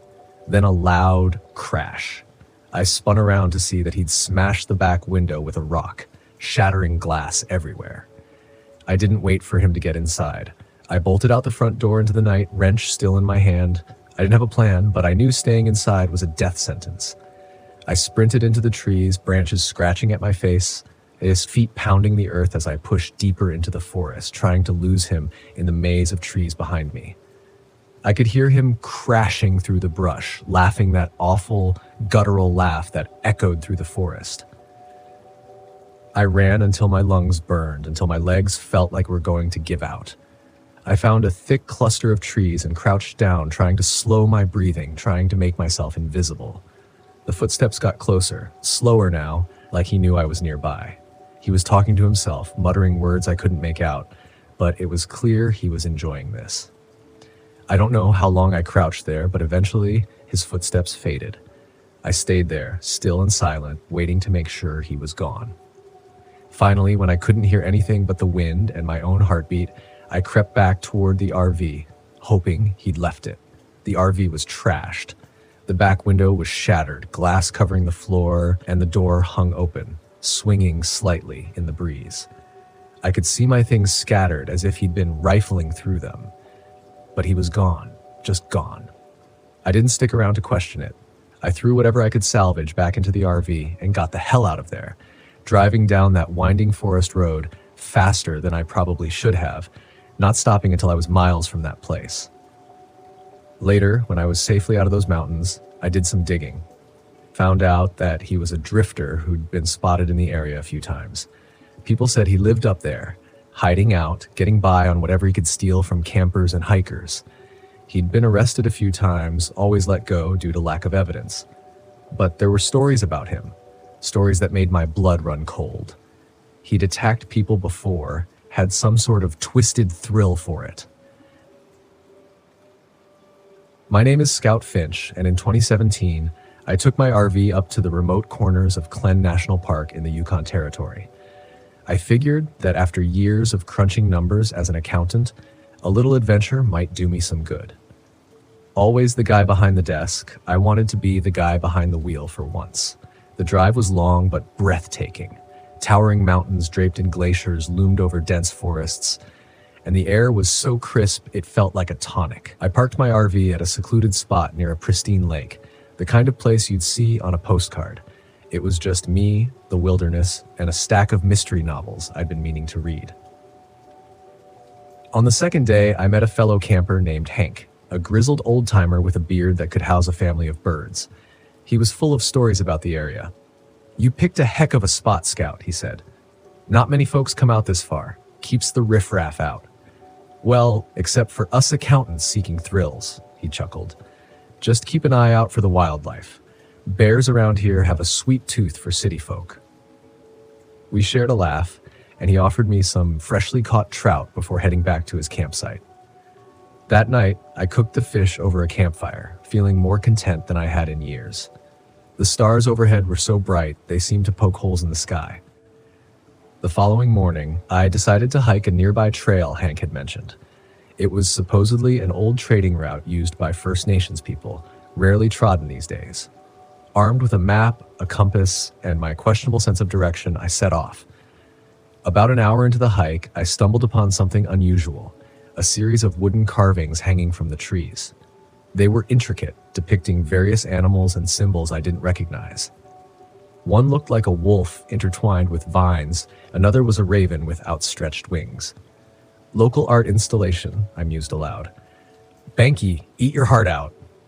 As I ventured deeper, the carvings became more frequent and more unsettling. One showed a human figure with antlers surrounded by flames. Another depicted a face with hollow eyes and an open mouth as if screaming. I felt a chill that had nothing to do with the northern air. Deciding it was best to head back, I turned around only to hear a rustling in the bushes behind me. Probably just a squirrel on SIDS, I told myself, picking up the pace. The rustling grew louder, now accompanied by the unmistakable sound of footsteps.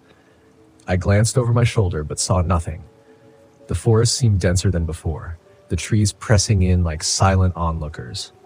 "Hello, is someone there?" I called out. No response, just the wind whispering through the branches. I continued walking, my casual stroll now a hurried stride. Then I saw it, a figure darting between the trees, too large for an animal, too swift for a casual hiker. "Okay, Scout, time to break that personal best in the 100-meter dash," I muttered. I broke into a jog, then a run. The footsteps behind me quickened. My heart pounded in my chest like a frantic drum solo. In my haste, I tripped over an exposed root and went sprawling onto the ground. "Great, taken down by a tree's toe," I groaned as I scrambled to my feet. A man emerged from the trees. He was tall and gaunt, wearing tattered clothes stained with dirt. And was that blood? His hair was wild, a tangled mane that framed a face etched with grime and something else, malice. "Lost?" he asked, a crooked grin spreading across his face. "Just heading back to my campsite," I replied, trying to keep my voice steady. "Beautiful day for a hike, isn't it?" He tilted his head, eyes narrowing. "You shouldn't be here."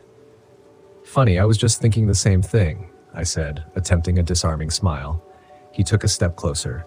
I noticed he was holding something, a hunting knife, its blade glinting ominously. "Folks around here don't take kindly to trespassers," he said. "Trespassing? I thought this was a national park," I replied, inching backward. "Belongs to those who respect the land," he hissed. I decided then that conversation was overrated.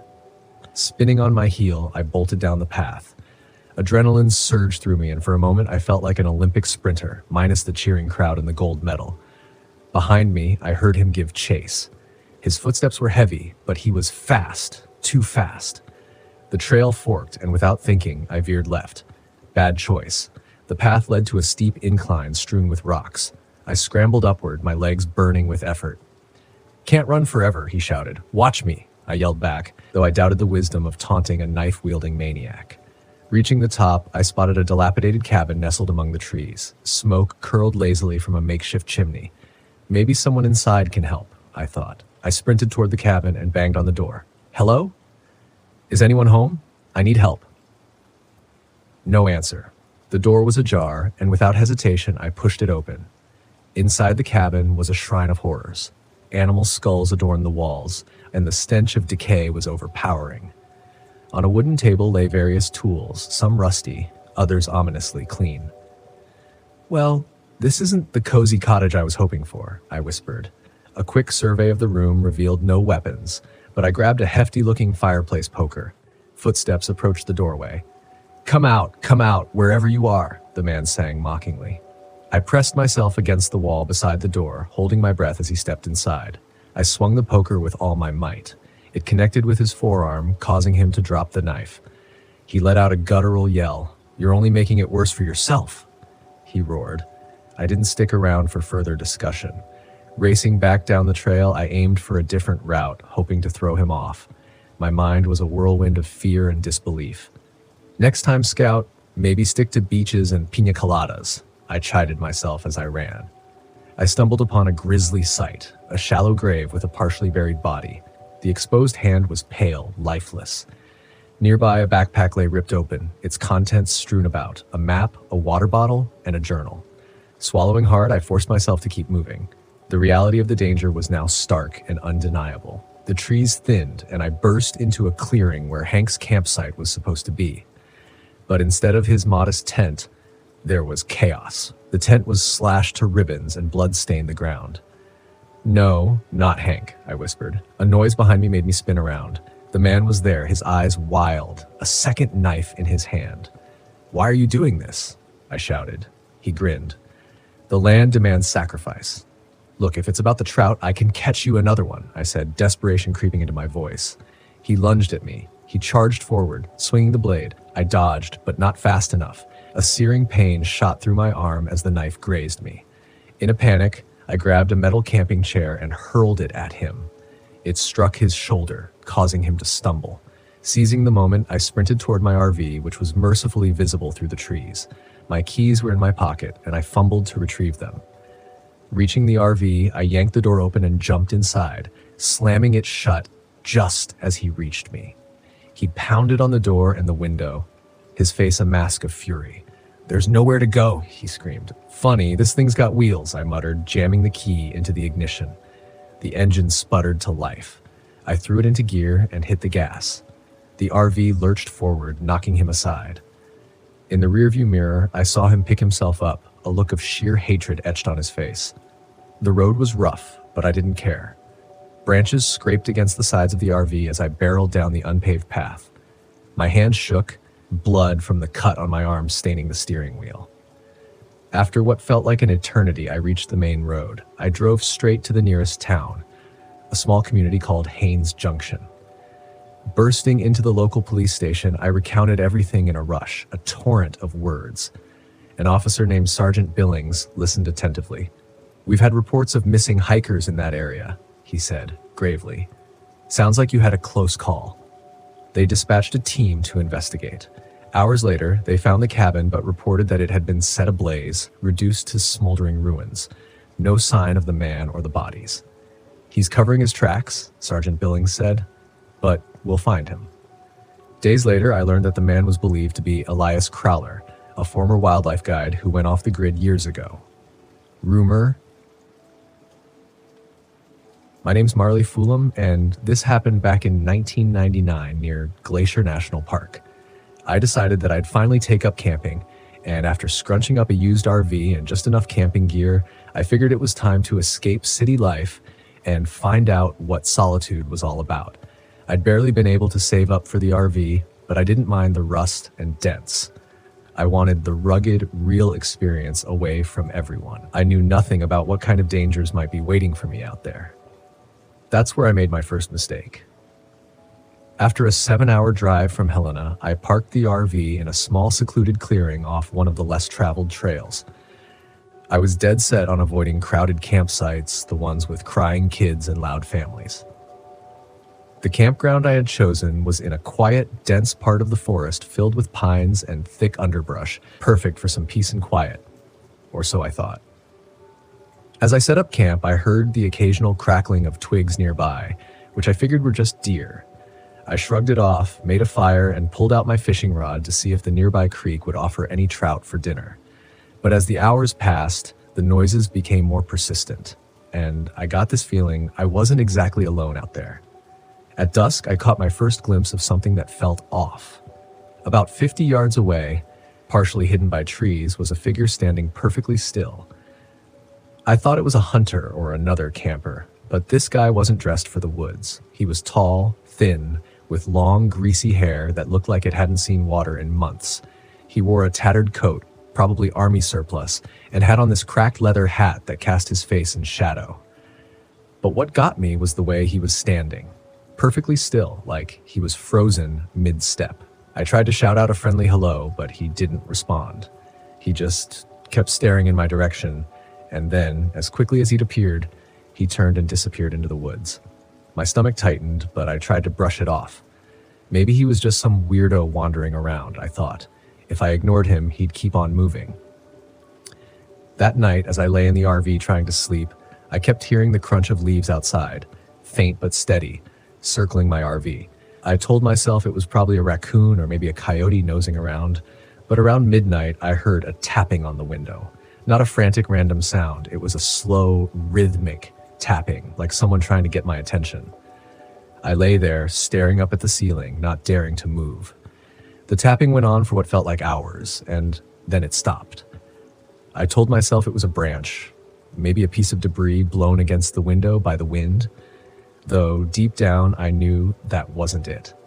I was half hoping I'd wake up in the morning and it would all be a bad dream, but sleep didn't come easy that night, and every creak and snap from the forest made me jump. By morning, the place felt deserted again.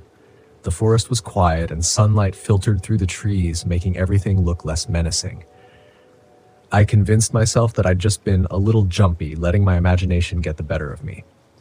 So I got up, made some coffee, and decided to explore the nearby trails, anything to shake off the nerves. I didn't get far. About 50 yards down the trail, I found something that stopped me cold. Hanging from a low branch was a plastic bag, the kind you'd get from a grocery store, swinging slightly in the breeze. Inside, there was a bundle of twigs tied together with a dirty shoelace, and smeared with something dark, dried blood. I realized it was dried blood. I turned back, heading straight for the RV. Whatever game was being played out here, I wanted no part of it. I was packing up when I heard footsteps behind me, slow, deliberate steps. I turned around expecting to see the strange man from last night, but it was worse. Two figures emerged from the trees, both dressed in the same ragged, mismatched clothing, each with faces that looked like they hadn't seen sunlight in years. The man from last night was one of them, still wearing that cracked leather hat, and beside him was a shorter, stockier figure. His partner, maybe. The second guy's face was covered in grime, his hands wrapped in filthy rags that looked dark with old stains. They stood there, staring at me, blocking the way back to the trail. I tried to keep my voice steady, told them I didn't want any trouble, that I was just camping for a couple of nights and would be out of their hair by evening. But they didn't say anything. They just watched me.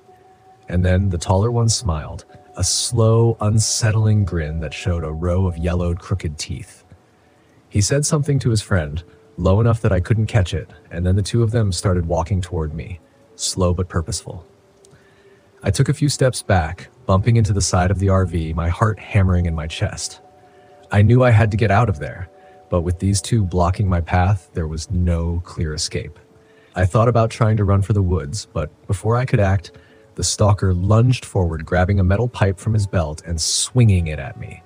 I dodged just in time, and the pipe struck the side of the RV with a loud clang. denting the metal. My adrenaline kicked in, and I turned, running for the driver's side door, praying I could get it unlocked before they caught up with me.